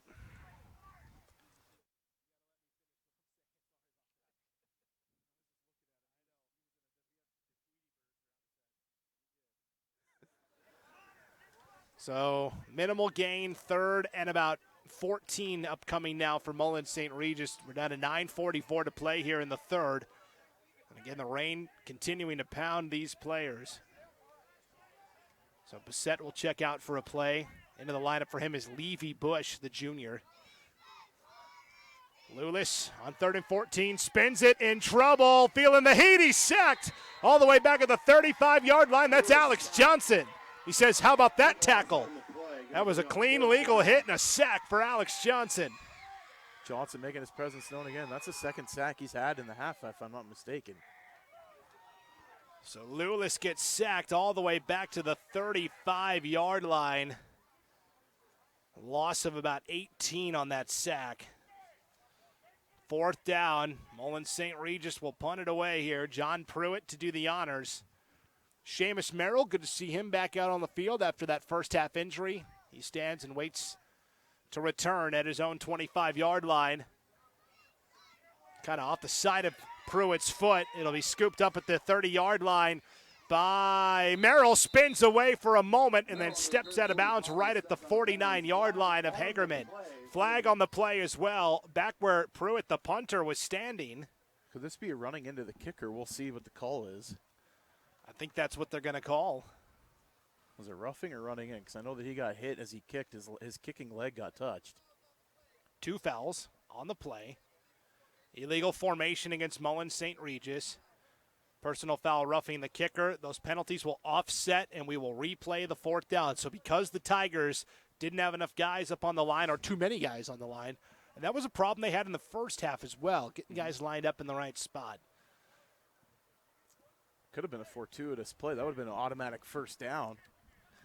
Yeah, and you know, this game's going to conclude, and Mullan St. Regis coach Stetson Spooner's going to look back and go, man, we really had some opportunities wiped out by mental mistakes or, slipping on the play. So those penalties will offset. Pruitt will punt again. Low snap back to Pruitt. Gets it up. It's blocked. Alex Johnson blocks it. Still in the field. It was touched by Hagerman. That was touched by Hagerman. Mullan St. Regis recovers. Now we've got a fight for the football. They're going to say Mullan St. Regis. Well, no, they're trying to waving get away. Hagerman kids out of the way. I was like, was that the signal? Yeah, they're going to say Hagerman football. Yeah, that was a weird little series of events on that last play. Whole lot going on. Because that is a live ball. If the correct return team touches it, it's exactly what happened there. And so, again, what they didn't see, though, was that the left tackle there for Mullan St. Regis may have tipped the ball after it was tipped. So I don't know if the officials saw that or not. I mean, the ball would have been probably advanced another 10 yards for Hagerman based on where the defense touched the football. Yeah, there was a lot going on that play. 1st and 10 for Hagerman. Ball from the Mullan St. Regis 40. They will hand off left side to Martin Gonzalez. Straight up the middle. Gonzalez takes it to the 30 for a pickup of 9. It's going to be 2nd and a very short one. Gonzalez on the carry for Hagerman. Picks up 9 yards. So Gonzalez with 9, 2nd and 1. 8:15 to play here in the third. 38-12 lead for the Pirates, and they're looking for more. Yeah, and Hagerman just lined up there, and they're kind of daring Mullan St. Regis like, hey, we're going to run it here. Stop us. Again, Mavenkamp with the hard count under center. Gives off up the middle. Gonzalez again has the first down, close to the 25-yard line. Pruitt in on the tackle. Pickup of 6 and enough to move the sticks. So under 8 minutes here in the third quarter. You know, giving up a score here. Mullan St. Regis is going to be careful. They could find themselves in a running clock situation pretty quick.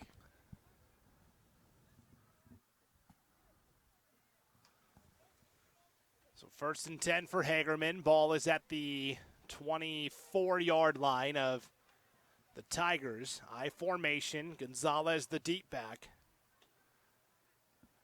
Mavenkamp will give to Kendall on the fullback keeper. Makes a man miss. Runs to the corner. He's in for the 5th time today. Kai Kendall. This time from 24 yards out. Hit the juke stick there. That right-handed joystick got him the little jab step and gave him the okey-doke right into the end zone. So Kai Kendall scores again. 4 rushing touchdowns, a 5th through the air with 7:11 to play in the third.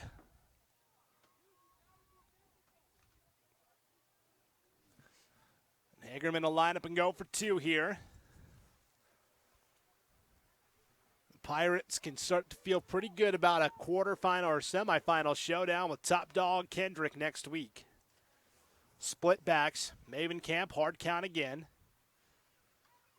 Pitch out to Kendall to the corner. He's got it for the 2-point conversion. It is it's Kai Kendall's world, and we're all living in it. It's fun his way maybe to be the IdahoSports.com player of the game in this one. He's been all over the place for the Pirates in this game. 7:11 to play in the third and 46-12. All Hagerman here over Mullan St. Regis. Today's game on IdahoSports.com brought to you in part by the Snake River Grill in Hagerman. They provide an unprecedented diner experience, making American and seafood delicacies that have just a hint of classical French twang. Located in Hagerman, the Snake River Grill believes that good food is made with fresh ingredients and seasonal spices. Serving breakfast, lunch, and dinner, their full menu will have something for everyone. Whether you live in Hagerman, one of the many local communities nearby, or you're just passing through, do your taste buds a favor. Visit the Snake River Grill at 611 Frogs Landing in Hagerman. Owner Anita, along with everyone else at the Snake River Grill, are cheering for Hagerman in today's game. Go Pirates from the Snake River Grill in Hagerman. Sounds good about right now. It does sound good. I'm getting hungry. Also, Farmers Bank, a tradition you can count on. Farmers Bank in Buell and Wendell is proud to support the Pirates in today's game. Set to kick off for the Pirates. Jonah Knapp to kick off here for Hagerman. Kofi Apia back deep to return for the Tigers, but he hasn't sniffed the ball since that 77-yard kick return for a score. Might get a chance here. Line drive will be picked up by Apia around the 20-yard line. Cuts against the grain. Now has a room to run. The 30, and finally ridden down from behind by Martin Gonzalez. About the only guy fast enough to catch Apia from behind is Gonzalez, and now a flag comes out at the end of the play as well. A Mullan St. Regis player went flying. Not sure if that indicates what the penalty is or not. I think they might get another personal foul penalty on Hagerman there away from the play. That was well behind the play. Late hit on Hagerman.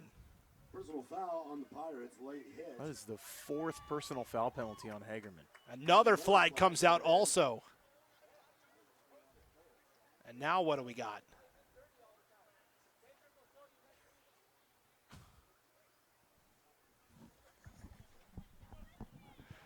So another flag. And sorry, I'm trying to keep my composure on that one. It's all right. I only heard part of what was said, so I didn't hear the whole thing. So I'll show you in the car on the way home. Back so you got to two back. penalties there, man. Holy cow. That's 5 personal foul penalties on I think one on the field, one on the sideline, right? Is that what we're? Yeah. Yeah.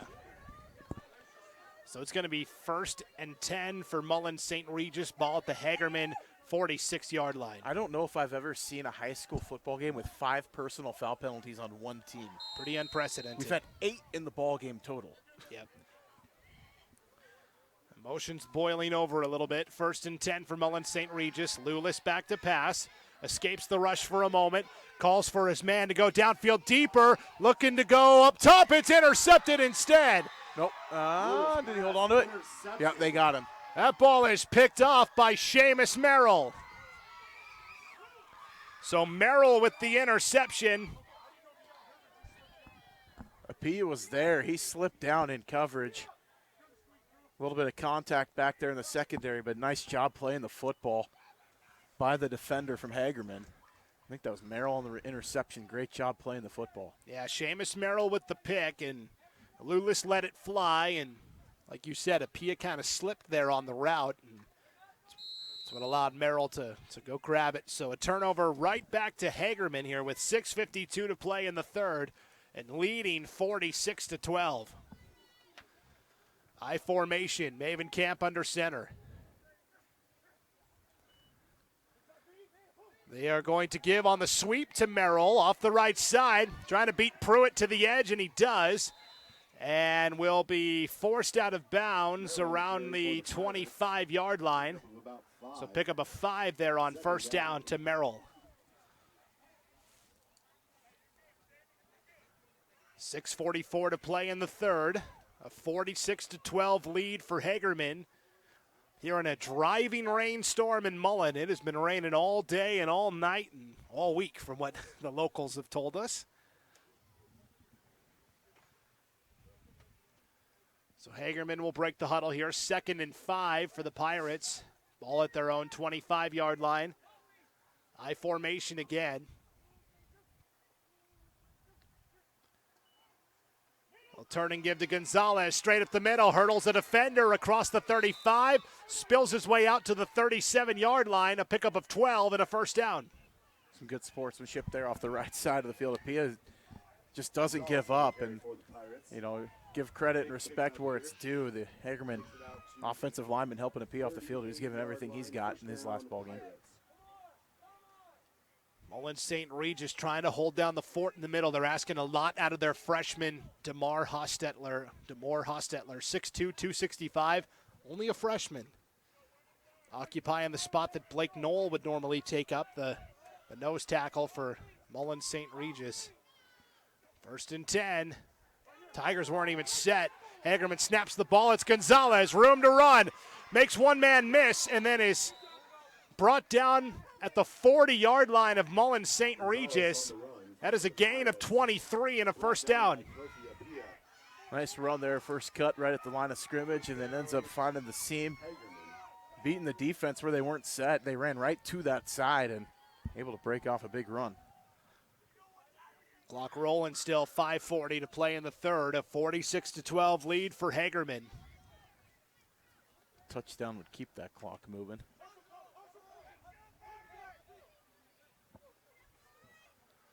Mullan St. Regis hit too many guys on the field. They had to tell Kofi Apia to come sprinting off. Taking his spot is Talon Rupp-Connors, the junior, and a false start on Hagerman. Trying to catch him napping again right at the line of scrimmage and just popping the play off. So you'll move it back 5 yards. 1st and 15 for Hagerman now at the Mullan St. Regis 45-yard line. A 1A D2 final. Rockland beats Tri-Valley 70-12. Whoa. Setting up a semifinal tilt. There has not been a close game yet. Kendrick won big yesterday. Camas County won big. Rockland just won big, and Hagerman currently winning big. 1st and 15. Gonzalez up the middle, doing the hokey pokey and losing the ball. Ball's out. I think Mullan St. Regis fell on it. They did recover. That is Josh Houston on the fumble recovery. Fell up the middle.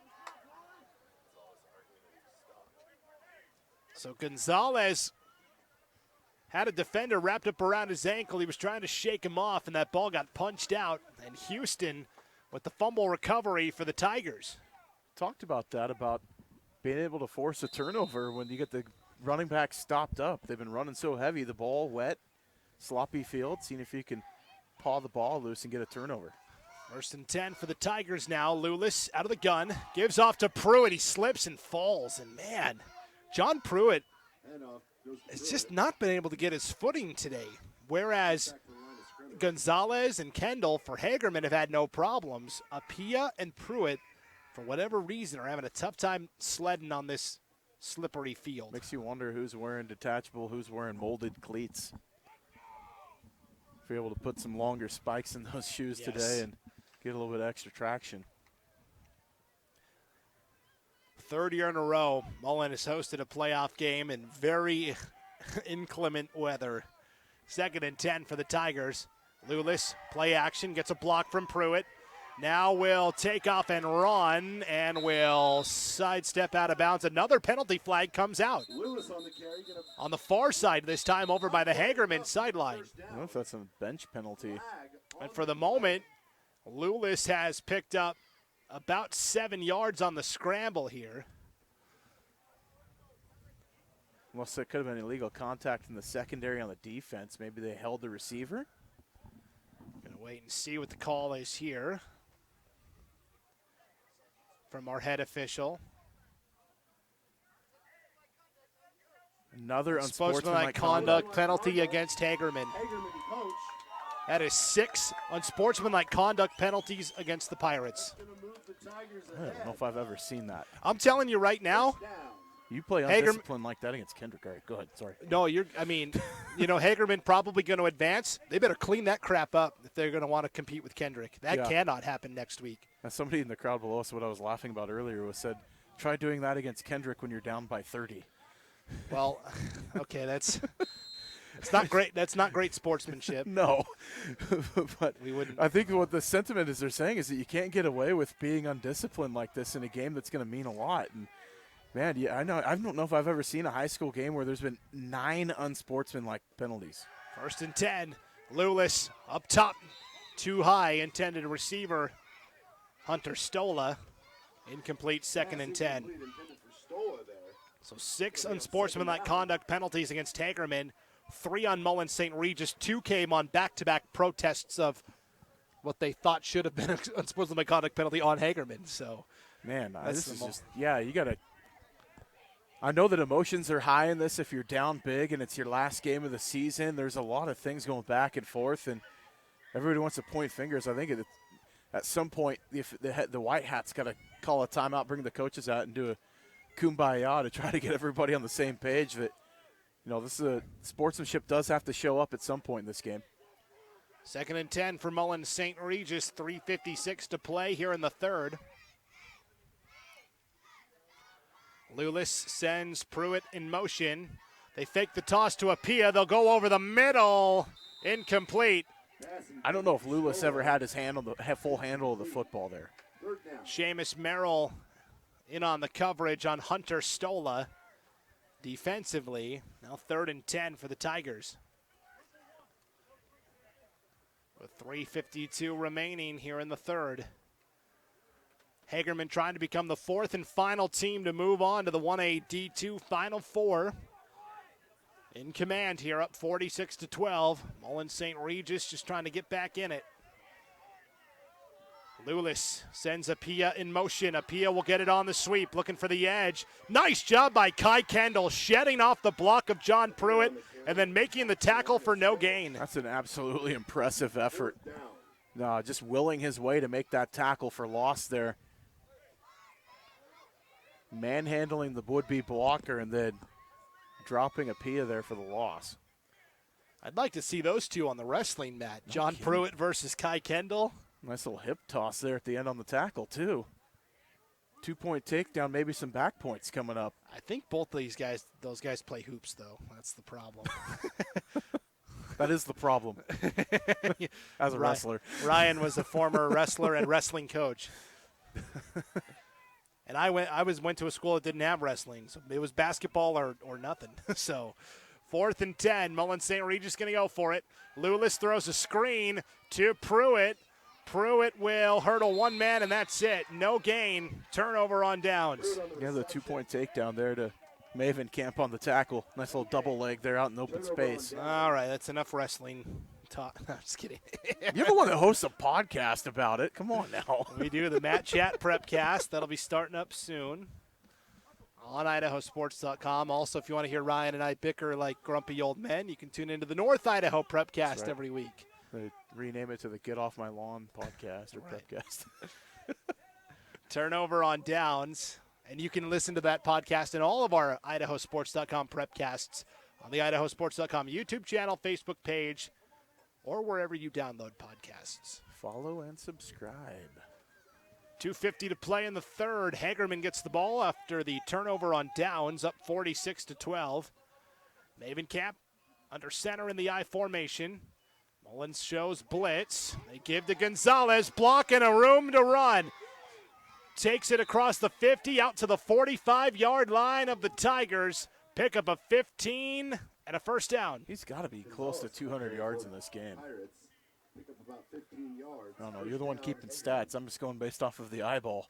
Yeah, I can try and total that up on the fly here. That was actually a gain of 16 there for Gonzalez.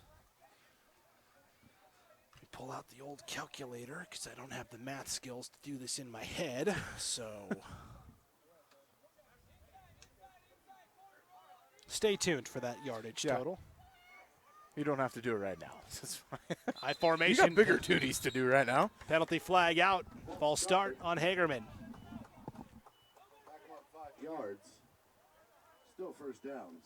2:10 left here, still in the third quarter of play. 155 yards for Gonzalez. Okay. And Kendall, we talked about his rushing prodigy. Kendall gets it here on 1st and 15. Starts right, goes back to the left, cuts across the grain. Is brought down by Josh Houston, but now in the secondary, another flag comes out as Two flags on the field, actually. 3 Pirates, 2 Tigers engaged in some downfield extracurriculars. And then you had some extracurricular back here behind the play as well. Wow. Okay, we'll sort this out. Blindside block against Hagerman.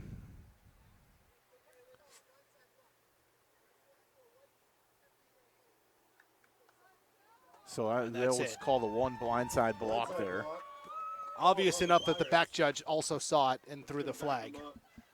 So a 15-yard penalty for Hagerman. That is, I mean, between personal fouls and unsportsmanlike conduct penalties, I mean, the laundry has been stacking up out here in the second half. Yeah, a lot of penalties on Hagerman.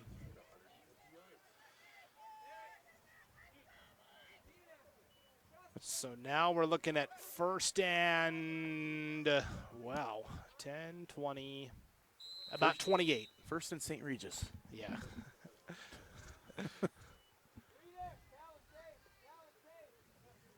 $140 and counting, third quarter, 46-12.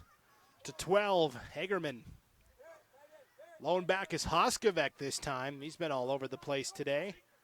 Back to pass is Maven Camp. The run and goes every direction. Going up top for Kendall. A floater is incomplete. Good defense out there. Yeah, Nate Bone, the freshman out there in coverage, and Bone nearly came up with the pick. Hits the ground first, incomplete. He was on to something there. Good play, just reading the ball, read the quarterback's eyes, found the receiver.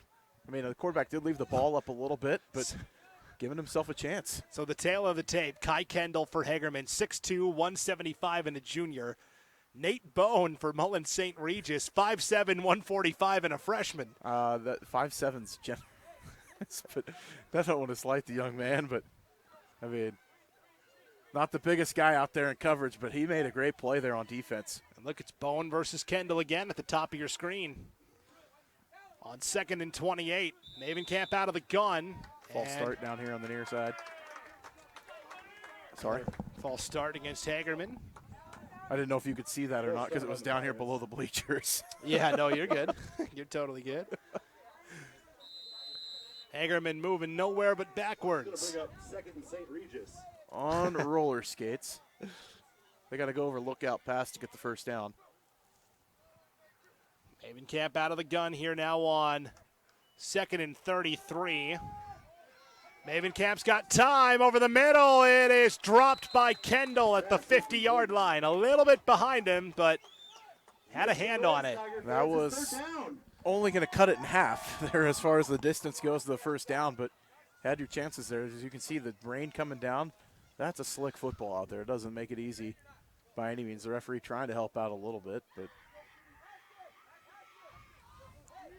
seeing some good rotation, some kids getting in now.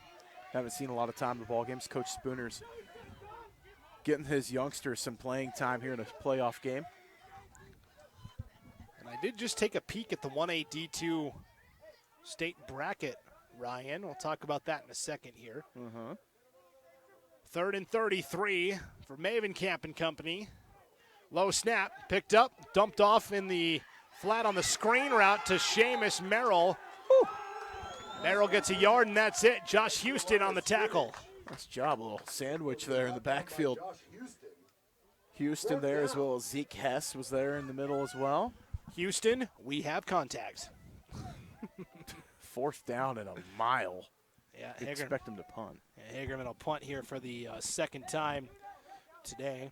So the bracket does state in the quarterfinals and the semifinals, the team on the top of the bracket will host, unless it's two teams from the same conference. Kendrick's going to be hitting the road. They'll be traveling to Hagerman, barring some unforeseen comeback of a lifetime, which I'm down for, as a broadcaster. You want to be on the call for big moments, but it sure looks like it's going to be Kendrick traveling south next week with 27 seconds to play in the third, and Hagerman up 46-12. I got in trouble for this earlier this year. I was doing the Clark Fork Lakeside game, two league rivals of Mullan St. Regis. Clark Fork was down 20 with 8.5 minutes to play. I said, looks like I'm going to Worley for the opening round of the playoffs next week, and the Wampus Cats came back, the largest comeback in school history, down 20 with 8 minutes to play. Get the whole record skid there. Not so fast. Broke the number one rule in broadcasting. Nothing's final until there's zeros on the clock. 1st and 10, counter play. This is Pruitt, gets a block on the edge, and we'll pick up a couple out to the 35-yard line. It's a positive yardage there. Just build on something there as you get 3 on the carry, and Pruitt getting some hard yardage over to that far side. And that'll take us to the end of the third with the score. Mullan St. Regis trailing here at home to Hagerman, 46-12, but with the ball as we start the fourth quarter of action. Today's game on IdahoSports.com is brought to you in part by Wendell Physical Therapy and Sports Medicine, the only full-functioning provider of sports medicine and orthopedic care to all of Gooding County. Wendell Physical Therapy and Sports Medicine has always been a big believer in volunteerism in communities and schools. Wendell Physical Therapy is located at 429 North Idaho Street or online at jeromept.com. The entire staff at Wendell Physical Therapy and Sports Medicine want to encourage you to take their slogan seriously for better health. Get up and go from Wendell Physical Therapy and Sports Medicine.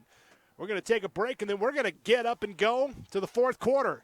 Hagerman leading 46-12. Back after this break, you're watching the 1A D2 quarterfinals on IdahoSports.com.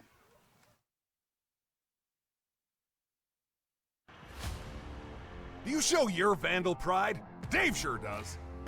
He proudly dons the silver and gold when he's at work, mowing the yard, and especially on game day. Hey, can we get 3 tacos? I got this. Where did you get that? You don't have a Vandals debit card? Don't worry, Dave. You can get your Vandal debit card by visiting p1fcu.org/govandals. Go Vandals! Welcome back to John Drager Field in Mullan. Fourth quarter about to begin here with the Hagerman Pirates on top of the Mullan St. Regis Tigers, 46-12. Brandon Bainey alongside Ryan Skaggs here in the broadcast booth. And we'll start the fourth quarter with Mullan St. Regis facing a 2nd and 8 from their own 36-yard line.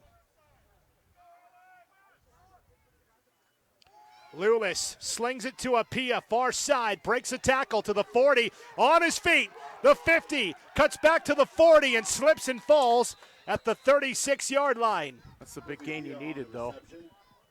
Keeping the play alive. Nice move there. He putting a couple moves on the defenders. Running through a would-be tackler. Huge gain for Apia. 26 yards from Lewis to Apia. First reception of the day for Kofi Apia, the senior. 11:40 to play in this contest. Winner of this will host Kendrick in the semifinals next week.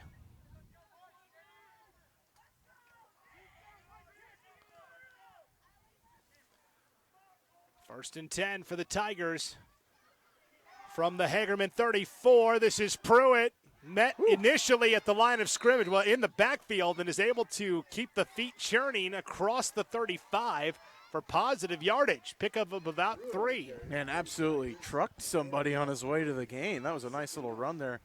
Little jump stop, hit the gas, and ran through a defender. Little jump stop boogie there from John Pruitt. Gain of 2 to make it 2nd and 8.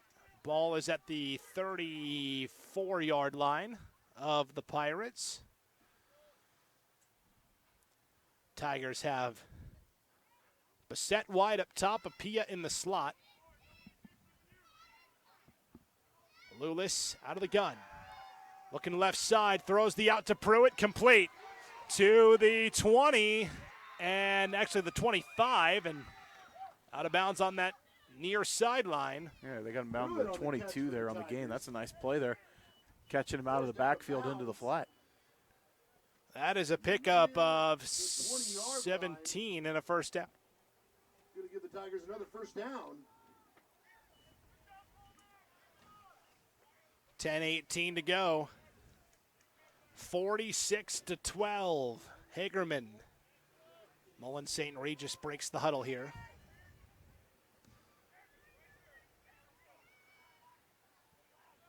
Lewis out of the gun. Pruitt on his right hip. They send Apia in motion. They'll fake there. They'll dump it off to Pruitt inside the 20. And a flag comes out at the end of the play as well as he's forced out around the 15-yard line. Could be coming back. I think they got a hold on the receiver out there. Set up really nicely. Kind of selling that quick slant, throwing the screen to the running back on the left side. But I think just holding that block a little too long. We'll see what they actually call here. Our officials are going to have a talk about it here. Haven't had a penalty in a few plays. So. Rain continuing to pour down here in Mullan. Already build the arc. Yeah, it has been a downpour all day. Looks like the flag has been picked up. Oh, they pick up the flag. Okay, so nice game there for Mullan St. Regis. First down. So they're going to move it to... Did they keep the spot, though, is the question. Yeah, they're going to say a pickup of 5 there. There we go. To Pruitt. 2nd and 5. Ball at the 16-yard line. They'll give to Apia on the sweep. Cuts it up and gets maybe a yard. Tough to tell. So it blew that play up. That was a great job by the defensive end on that side. They kind of tried to whip the tackle around out there to get to the outside edge, and the DN just followed him and kind of bottlenecked things up on the outside there. So it's going to be 3rd down and 4 for Mullan St. Regis. Ball is going to be at the 14-yard line. They've got to get to the 10 for the first down. Down to 8:50 to play in this ball game. Lewis brings Bassett in tight for a little extra insurance. Now they'll send Pruitt in motion. Lewis looking over the middle for Bassett, incomplete. On the coverage there for Hagerman was Coleman Pierce. And now it's 4th and 4 for the Tigers. He also had Stola deep in the end zone there, breaking out towards the sideline. He had just held on maybe just a little bit longer. He had 2 wide open receivers out there. So 4th down and 4 here for Mullan St. Regis. 8:39 to play. Got to get to the 10 for the first down. Actually, closer to the 11. Lewis sends Apia in motion. They fake the sweep. They're going to throw to the backside. It's Pruitt stumbling, has the first down inside the 10. Boy, I thought he was going to fall shy of the marker. No kidding, man. He just kept churning and leaning forward. He looked like a cartoon where your feet kind of come underneath you, and he just trying to catch up to the rest of his body, but gets the first down. Oh, my gosh. Gain of 5 there to Pruitt, and immediately Chris Berman popped into my head. Rumbling, bumbling, stumbling. Oh, my goodness. Hunter Pruitt somehow stayed upright long enough to get the first down. It's now 1st and goal for the Tigers from the 9 with 8:10 to play. Any questions about the slipperiness of the field? You saw it on that last play. Apia in the backfield here. And now, Mullan St. Regis has got, Hagerman calls the timeout. Hagerman took the time out there because Mullan St. Regis came up in a formation setting with their personnel that I don't think they've seen yet. So take us through it while they're... Yeah, because Stola was out wide to the left. You had Pruitt in the middle slot to the left, and Apia was in the backfield. I'm trying to think they were trying to sneak Apia out of the backfield and into the flat over there, trying to get your athlete in space because they had him to the wide side of the field. So timeout Hagerman. Today's game on IdahoSports.com brought to you in part by Hagerman Automotive. With over 30 years of local experience, Todd and the team of expert auto mechanics at Hagerman Automotive in Hagerman provides all types of major and minor car and truck repairs. No matter what make or model your vehicle is, you can trust that you will receive top quality service every time. From brake repair and transmission service to installing computer diagnostics, Hagerman Automotive can do it all. Call 208-837-4900 to schedule your appointment or stop by 460 South State Street in Hagerman. That's Hagerman Automotive. I'd say Hagerman Automotive supplied these Pirates with the right tire treads today. They've been able to navigate this slippery, sloppy field. They've been sponsored by Cat, and they got lugs out there. Out of the timeout for Hagerman. 1st and goal for Mullan St. Regis from the 9. Hagerman in control, though, 46-12. Pruitt, the man in motion. Lewis tosses it to Apia off the left side, looking for the corner. Apia down around the 1. We got a flag out there on that near side. Stola may have held, or he may have gone to the legs of the defender that was over him. We'll wait and see what the call is here from our officials. I got to look on our monitor. I can't even see down in that corner, so I'll talk it over here with 7:48 to play. You got to hold. So that's going to back it up. And we've talked about, a lot of penalties on Hagerman today, but Mullan St. Regis has had a ton of penalties as well. Yeah, neither team has played a very clean game as far as mistake-free football with the penalties, but I think Mullan St. Regis' penalties have come in a little more crucial timing for them. Both times they got snake bit by the penalty bug, it happened when they were deep in the red zone. So now you're looking at 1st and goal from the 11. Lewis out of the gun. Apia and Pruitt on his hip.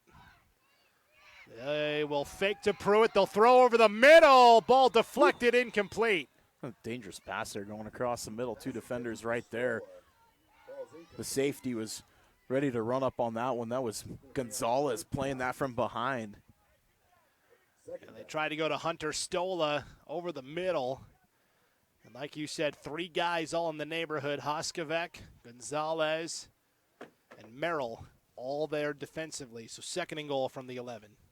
It's kind of you talk about you show up to play with what you've got, but you look at all the injuries that Mullan St. Regis has in that lineup. What kind of team would we have seen if this had been a different story? I know it shoulda, coulda, wouldas, and speculations and everything like that, but you got to imagine that athlete on athlete, there's going to be a better matchup there. Lewis back to pass on 2nd and goal from the 11. Flings it to the far side off the hands of Pruitt. Incomplete. It's off the hands, off the face mask. So 3rd and goal now. They're all the way backed up to the 12. That ball is slick as well as a receiver to try and catch it. You know, they're trying to towel it off after every play as best they can, but easier said than done. Yeah. 3rd and goal now, and this ball is actually closer to what, the 14-yard line? I've kind of misjudged that, but 12, 13, I think, right in there. We'll go 13. That's right in the middle. Yeah. 3rd and goal from the 13. Pruitt in motion. Lulis tosses to Apia to the short side. Apia cuts inside and will be out of bounds around the 2. Yeah, he's knocked out just inside the 5-yard line down there where you couldn't see. We're right at the edge. You can see the post of the crow's nest here. I've got the official. If I look in between the wall and the window, I can actually see the official down there down the sideline. We do get just enough of that back pylon, though, so we do have the full shot available. It ends up being back to the 3-yard line, so that's a gain of 12 on the run by Apia. 4th and goal from the 3 here for Mullan St. Regis. Ball on the left hash. You know, trying to see if you can run maybe to the wide side and catch an angle in. Barrett Bassett, the tight end back there with Pruitt, out of a wildcat formation. Lulis, the wide receiver to the right. Direct snap to Pruitt, straight up the middle. I don't think he got there. Down at the 1. That is a turnover on downs, and Hagerman will get it back. Pruitt on the carry, brought down. He's trying to run the wildcat, get downhill, empty the box. Hagerman wasn't full there. They didn't shift back out of it. They kept, you know, the box pretty loaded there and able to stone him right at the 1-yard line and get the turnover. So 6:57 to go. Hagerman gets it off the turnover on downs. 1st and 10 from their own, 1. Yeah. Half-yard line maybe. I mean, it's right there for sure. It's a deceiving angle for us because we're offset on the other side of the 50. Yeah, we're really set up our broadcast is kind of at the 40-yard line of Hagerman. That's where we're at. So 1st and 10 for the Pirates. And false start. Move it back even more. Man, half the distance to the goal. You can't really get more half. How do you take half of a 1.5 feet? Move it back slightly. 1st and 10 from the 1-yard line officially. Maven Camp under center. Hard count. Will just keep it himself. Will break a tackle, and now with room to run, Mavenkamp hurdles a defender, Apia, out to the 15-yard line. Enough breathing room for a 1st down. You gotta be careful out there. I don't know if that penalty still exists as far as hurdling a player out in the open field, but they're actually going to put it at the 20. No, you're fine. You're fine. I was just saying he's got to be careful there if he's going to be hurdling out there in the open when he doesn't need to. But I need to pay attention to the camera, so I'll just stop talking. Yeah, if you could just shetty. No, I'm just kidding. 19-yard run there for Mavenkamp. Man of many hats back here. Go from play-by-play one night to color and camera guy the next day. That's right. We all wear a lot of different hats here at IdahoSports.com. Handoff up the middle. Gonzalez, room to run across the 25 and the 30 and out to the 35-yard line. 15 yards and a 1st down. I got a spider like right in front of my face. Oh, man. You can't see that was off camera. That was crazy. I look over and I'm like, oh, there's a spider right there. I mean, it's a cool day, right? Temperature's probably 30. Yeah. Downpour. We saw a bee. We saw a bee in here flying earlier still. Yeah. I'm like, how? They said the high today was supposed to be 46. I don't know if it's got past 40. It's not snowing yet, but I don't see it snowing up above us either. A lot of fog, though, still coming off the hills here in Mullan. Kind of a cool look. Still kind of has the Halloween theme almost. Yes, it does. Hagerman bleeding that clock. 5:40 and rolling. Bootleg. Mavenkamp rolling out. Going to go deep on the home run ball. It's a jump ball. It's broken up. Merrill, the intended. He timed the play there. He didn't jump too soon because I think if he had jumped earlier, he was going to get mossed by the receiver. So with 5:31 to play and leading 46-12, a home run ball there from Hagerman. They don't quite hit. It's going to be 2nd and 10. Hagerman trying to work through every play in the playbook because they know next week against Kendrick. They're going to need all, whatever, how many pages there are. They're going to need.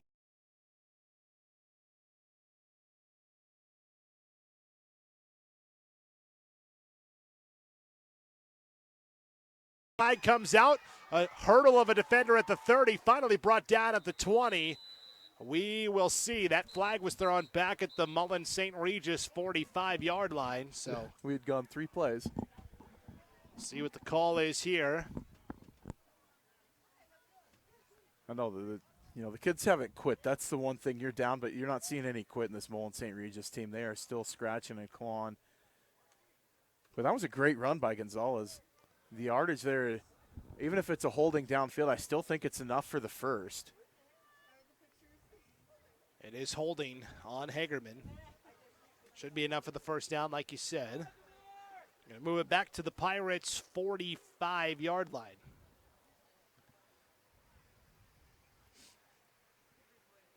So I've always wondered, stat-wise, is that 10 yards for? That's an 11-yard carry. I mean, 11 yards for Gonzalez? Because the penalty negates part of the run. I mean, do you give the full yardage and then negate the penalty yardage from the team total yardage? I don't know. Yeah, I always have to ask that. I don't know. Everybody does it differently. I'm just surprised I'm still keeping up competent stats here. There's a competent tackle by Mullan St. Regis. Charging through to make the stop. Nate Bone, the freshman again. Yeah, Nate Bone was there as number 45. Cameron Bolin was in there as well. 2-yard loss on the play. So Mullan St. Regis mixing in some of the young bucks here. You know, Levy Bush is out there and Nate Bone. And meanwhile, Hagerman still rolling with the starters. So it's kind of a reverse where Mullan St. Regis has put in most of its reserves. And it's Hagerman, the team that's up big, that still has the starters out there. Interesting contrast. Need the extra preparation for Kendrick. The week ahead. Loss of 2 on that last play. They'll give to Kendall this time. Kai Kendall straight up the middle to the 40-yard line. And out to the 37 of Mullan St. Regis. A little sportsmanship out there. Kai Kendall on the carry for the Pirates. Pick up about 15. First down, Hagerman. Nate Bone helping out. Gonzalez, you just talked about it. And now here you see the line substitution coming in. Whole mass subs for Hagerman checking into the ballgame. Because now we're down to 3:50 to go here for Hagerman. And can really bleed this clock out. Fresh set of downs. So Gonzalez ends his day. Looks like our new quarterback under center. It's going to be number 80. Which we don't have a name. Cool. Hand off to 68. This is Anthony Rebon, freshman, 5'8", 170, and Rebon pushing the pile. Gain of 5 for Rebon, 2nd and 5. If you're in Hagerman or the surrounding area, TrueLeap Technologies is the place to call for your internet service needs. Formerly Filer Mutual, they've been serving the Magic Valley since 1909 and are proud to bring you local internet from local people. They offer unlimited use internet with no activation or installation fees. Be sure to follow TrueLeap Technologies on Facebook and Instagram and call 208-326-4331 to sign up today. Go Pirates from TrueLeap Technologies. Under center again. They'll give off the right side this time. This is Zane Senarusa, the junior. And Senarusa picks up a couple. We'll bring up 3rd down and short. Clock continuing to run here. 2:30 left in the game. 3rd down. Trying to shuttle in the play calls off the sideline here.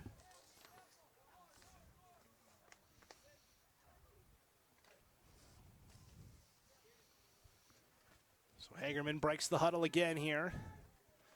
Down to 2:10 to play.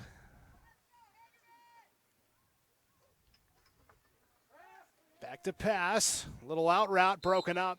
Pass incomplete. In the neighborhood for Mullan St. Regis, Levy Bush and Nate Bone.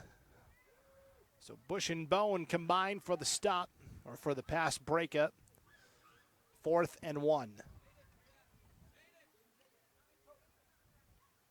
Expect Hagerman to go for it here, and if they get the fresh set of downs, they can pretty much ice this one away. I mean, it's pretty much out of reach anyways, but they could take some knees. Go ahead. No, you're good. 2:01 to go. 4th and 1. Back to pass. Rolling out. Right side, and has enough for the first down. Knocked out of bounds there by number 6. That'd be Jaden Calvert on the play for Mullan St. Regis. Another freshman. And so now with Hagerman inside of 2 minutes to go, can run the clock out. Now for Mullan St. Regis, what's been a great co-op between interstate schools. St. Regis from Montana, Mullan from Idaho. Questions looming about what does the future of this co-op look like. There's options where they can keep their agreement, where St. Regis travels over to Mullan most of the time to play. But moving forward, there's going to be more St. Regis kids on the team than athletes from Mullan. So they're talking about possibly playing in Montana in the 8-man league over there, and Mullan traveling to St. Regis. As that pass is complete in the flat to Keaton Brewer. Brewer up the sideline, still going out around the 10 where it's 1st and goal.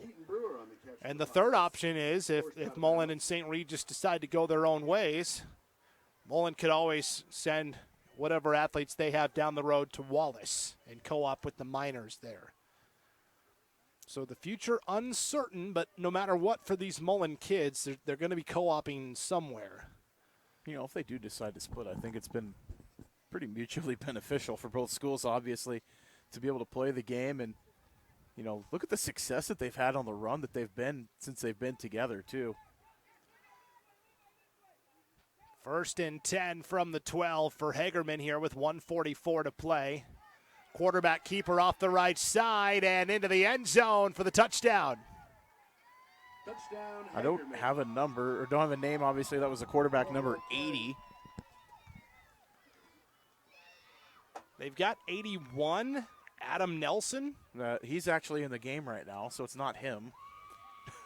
I mean, they don't even have another quarterback listed. I was trying to go based off of somebody else I haven't seen on the field yet and see if it was a different player. We'll never know.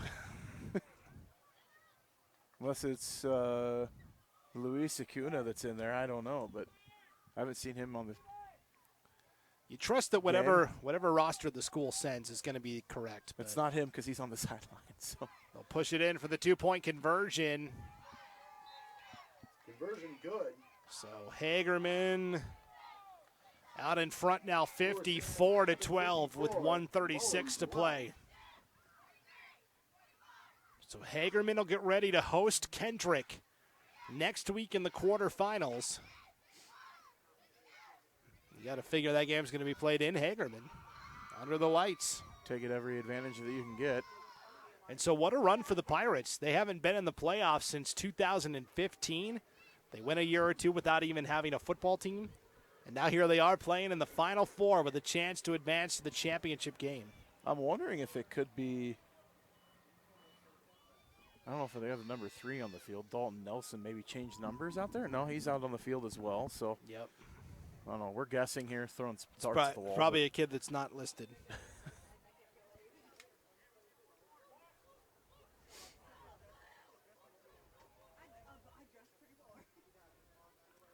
Man, and I'll tell you, a lot of the Hagerman coaches are wearing ponchos or hoodies. There is one Hagerman coach that's been wearing a short sleeve shirt all game. Short sleeve Hagerman polo. Props to that guy. That guy right there. That's your MVP in today's ball game. Yeah, he's right there in that orange Hagerman polo. Your IdahoSports.com player of the game, that guy. Yeah, no doubt. Good on him. All right, line drive kick, Squibber. Picked up for a moment and bobbled. This is Kelton Simpkins, and Simpkins out to the 29-yard line. On the return, going to get out to the 30-yard line. First down, Tigers. So now I think should be running clock too, if I'm not mistaken. But 1:31 left. 54-12. Mullan St. Regis going to bring in some of the backups here as well. Get some reps for those second stringers. Looks like maybe quarterbacking the unit will be Dylan Thomas. Yeah, Dylan Thomas. Is that what we got? Yep. It is. Nate Bone in the backfield and Kelton Simpkins back there as well. So Thomas will give off here to Bone. A flag on the play. Short pickup, flag on the play. Nate Bone off the right side. And that hanky might be more dirty than some of these players. As many times it's seen the field. Face mask against Hagerman with 1:23 to go. I want to get the official penalty count for this game because it's got to be over 20. Sloppy weather, you know. You chalk a couple of them up to the weather, right? There's a few. Holding, it's because I lost my footing. I didn't mean to hold. Do you ever mean to hold? This field is a sloppy mess. I mean, is somebody going to admit to that? Like, I didn't. Yeah, right. No, I meant to. First and 10 for Mullan St. Regis following the face mask from their own 45. Thomas back to pass. Feeling the heat, will throw on the run. That is complete to Denver Thomas. So Dylan finds Denver. The Thomas boys connect for a first down. Close to it. We'll see. Well, he's going to be a yard short. 2nd and 8. You made that motion with such conviction, Ryan. I thought that they gave him the spot, but he was a yard short. So, final 35 seconds here of this 1A D2 quarterfinal battle. Hagerman going to move on to the semis. Mullan St. Regis backups just trying to get a few more plays in. They give to Simpkins. He started right, works his way back to the left. Now has enough for the first down to the 39-yard line. Nice tackle there by Hagerman's Jonah Knapp. The freshman, he's been kicking all day. Now he's in on defense. That may be our final play with 15 seconds to go. See if they come out of the Yeah, center. Coach Spooner telling his guys to hustle. Let's get one more play. 5 seconds. Thomas will snap it. This will be the final play, barring a penalty. Thomas will throw it away, and that'll do it. Kind of how the day went for Mullan St. Regis right there. Hagerman, for the first time in a long time, moving on to the state semifinals. The Pirates celebration. They come north and vanquish the Mullan St. Regis Tigers. They pillaged, they plundered, and they'll head home with a semifinal date at home against the Kendrick Tigers, the two-time defending 1A D2 state champs. What a win for Hagerman today. Come on the road, find your way into the state semifinals by beating a Mullan team on less than ideal field conditions and give their best effort and find the victory today. That's a great job by Hagerman to get the win, and know they're going to savor that bus ride home. Yeah, there'll be a little celebration and then some film study on Kendrick, I'm sure, on the long bus ride back home. As Hagerman wins and advances to the semifinals. For the first time in a long time, they win 54-12, the final over the Mullan St. Regis Tigers. The IdahoSports.com postgame show headed your way next, where we will hand out our IdahoSports.com player of the game. Stay tuned. You've been watching the 1A D2 quarterfinals on IdahoSports.com.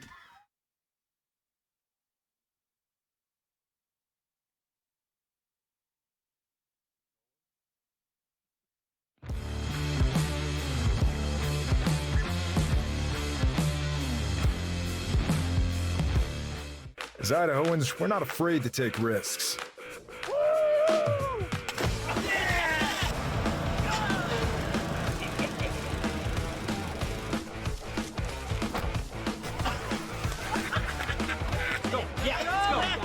All the way, all the way. Go. All the way down, all the way down. Driving under the influence is not a risk we're willing to take. Be around to do more of what you love. We do things differently in Idaho. Sometimes we go east to find west, where muddy trails meet huckleberry smiles. Stars shine electric, and the wind smells like destiny. Sure, our traffic jams are strange, and not all our steaks are ribeyes. But wherever we go, our eyes never leave the road. Belts strapped and dreams packed, no distractions, no phones. Focused from here to there, it's who we are.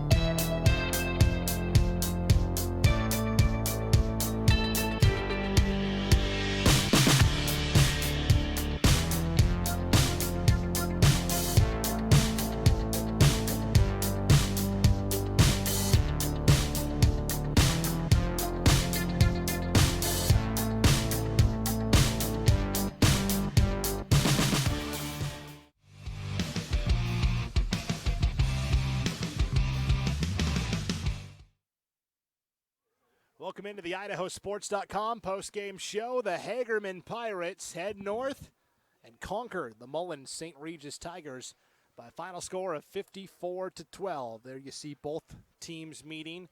Mullan St. Regis meeting at midfield. And over on the Hagerman sideline, handshakes and hugs. High fives. And high fives. As Hagerman moving on to the semis with a 54-12 win. Time now to hand out our IdahoSports.com Player of the Game, presented by the Idaho Transportation Department. Shift Idaho. And so, boy, I thought I had the right script printed, but I don't. Anyways, it's been one of those days, folks. Our IdahoSports.com. Sorry, Logan. Our IdahoSports.com Player of the Game, presented by the Idaho Transportation Department. Runner-up goes to Martin Gonzalez, 181 yards rushing and 2 touchdowns. I thought I gave you the right one. Go ahead. And then I think our winner, though, has got to be Kai Kendall for Hagerman. He had 152 yards rushing with 4 touchdowns. He also caught 4 passes for 53 yards and a score. So more than 200 yards of total offense, 5 touchdowns for Kai Kendall of Hagerman. The IdahoSports.com Player of the Game, brought to you by the Idaho Office of Highway Safety, reminding you to always keep your head in the game. Whether you're on the field or on the road, be in the moment and free from distractions. Well-earned honors, and for Hagerman now, they'll host Kendrick in the semifinals next week. A tough battle to be sure. And for Mullan St. Regis, like we said, future of this co-op, who knows? They may play in Mullan, they may play in St. Regis, they may play in Wallace. Either way, you know, Mullan's going to have somewhere for these kids to go. They do lose a lot to graduation, though, but what a fine season by Mullan St. Regis also. Absolutely. No, and hats off to this group of kids for not quitting. Chip stacked against them coming into the final game, down a bunch of their, good players that they were missing from the lineup that I wish, they wish they were out there as well, but they didn't quit in this ball game. Obviously, the final result wasn't in their favor, but no quitting that Mullan St. Regis team. And Hagerman shows up. They get off the bus. They get off to a hot start. They keep the hot hand and put it to Mullan St. Regis getting the big win and finding their way into the state semifinals. Congratulations to Hagerman for sure. This has been an IdahoSports.com GameStreams production of the 2023 Idaho High School Football Playoffs, presented by the Idaho Transportation Department and Ideal, Idaho's college savings program. Additional coverage today has been brought to you by Project Filter. Oh, they just dumped the Gatorade bucket. Hold on. Oh, they dumped the Gatorade bucket over there on the Hagerman sideline. One final game-winning play from the Pirates as we are wrapping up here. As if you weren't wet enough. You get a little more wet there. Yeah, I mean, everybody's soaked already anyways. It's been raining all day. Additional coverage today has been brought to you by Project Filter, the Idaho Department of Health and Welfare, Valleywide Cooperative, Next Steps Idaho, Your Health Idaho, and your local Toyota dealer. Big thanks to all of our Hagerman sponsors today as well. Hagerman Automotive, the Snake River Grill, Wendell Physical Therapy and Sports Medicine, Farmers Bank, and True Leap Technologies. Hagerman wins. Final score of 54-12. Our IdahoSports.com Player of the Game, Kai Kendall, presented by the Idaho Transportation Department. Big thanks to Stetson Spooner, Athletic Director and Head Football Coach here at Mullan St. Regis, which means on game day, he leans on a lot of teammates to help make sure everything runs so smoothly. So big thanks to everybody from Mullan High School who accommodated us, let us invade their space for a day. And I always have a great time when I come to Mullan. Yeah, no, great people. They treat us right. You know, they roll out the red carpet when we show up to town, and just a huge amount of appreciation for them and their staff for taking care of us today. All right, the Final Four for the 1A D2 playoffs is set. It'll be Camas County going up against Rockland, and in the other semi, Hagerman hosting Kendrick. Stay tuned for dates, times, and locations on IdahoSports.com. But until then, for Ryan Skaggs, I'm Brandon Baney. Thanks for tuning in, and we'll see you next time on IdahoSports.com. Did you know Idaho high school seniors graduating next spring are eligible for up to $8,000 in grant money for career training and education through Idaho Launch? Funds can be used to cover the cost of apprenticeships, job training, community college, and university programs that lead to in-demand careers. Students choose their own path, and Idaho Launch helps pay for it. Funds are limited. Apply today at nextsteps.idaho.gov/launch. Idaho Launch. Support in every direction.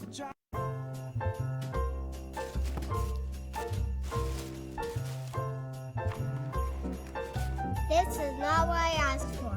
Once again, we have contributed to your ideal college savings program. Love, Grandma and Grandpa. Give the gift of college savings this holiday season with Ideal, Idaho's 529 college savings program. Eventually, they'll appreciate it. I loved it. Thank you. College costs money.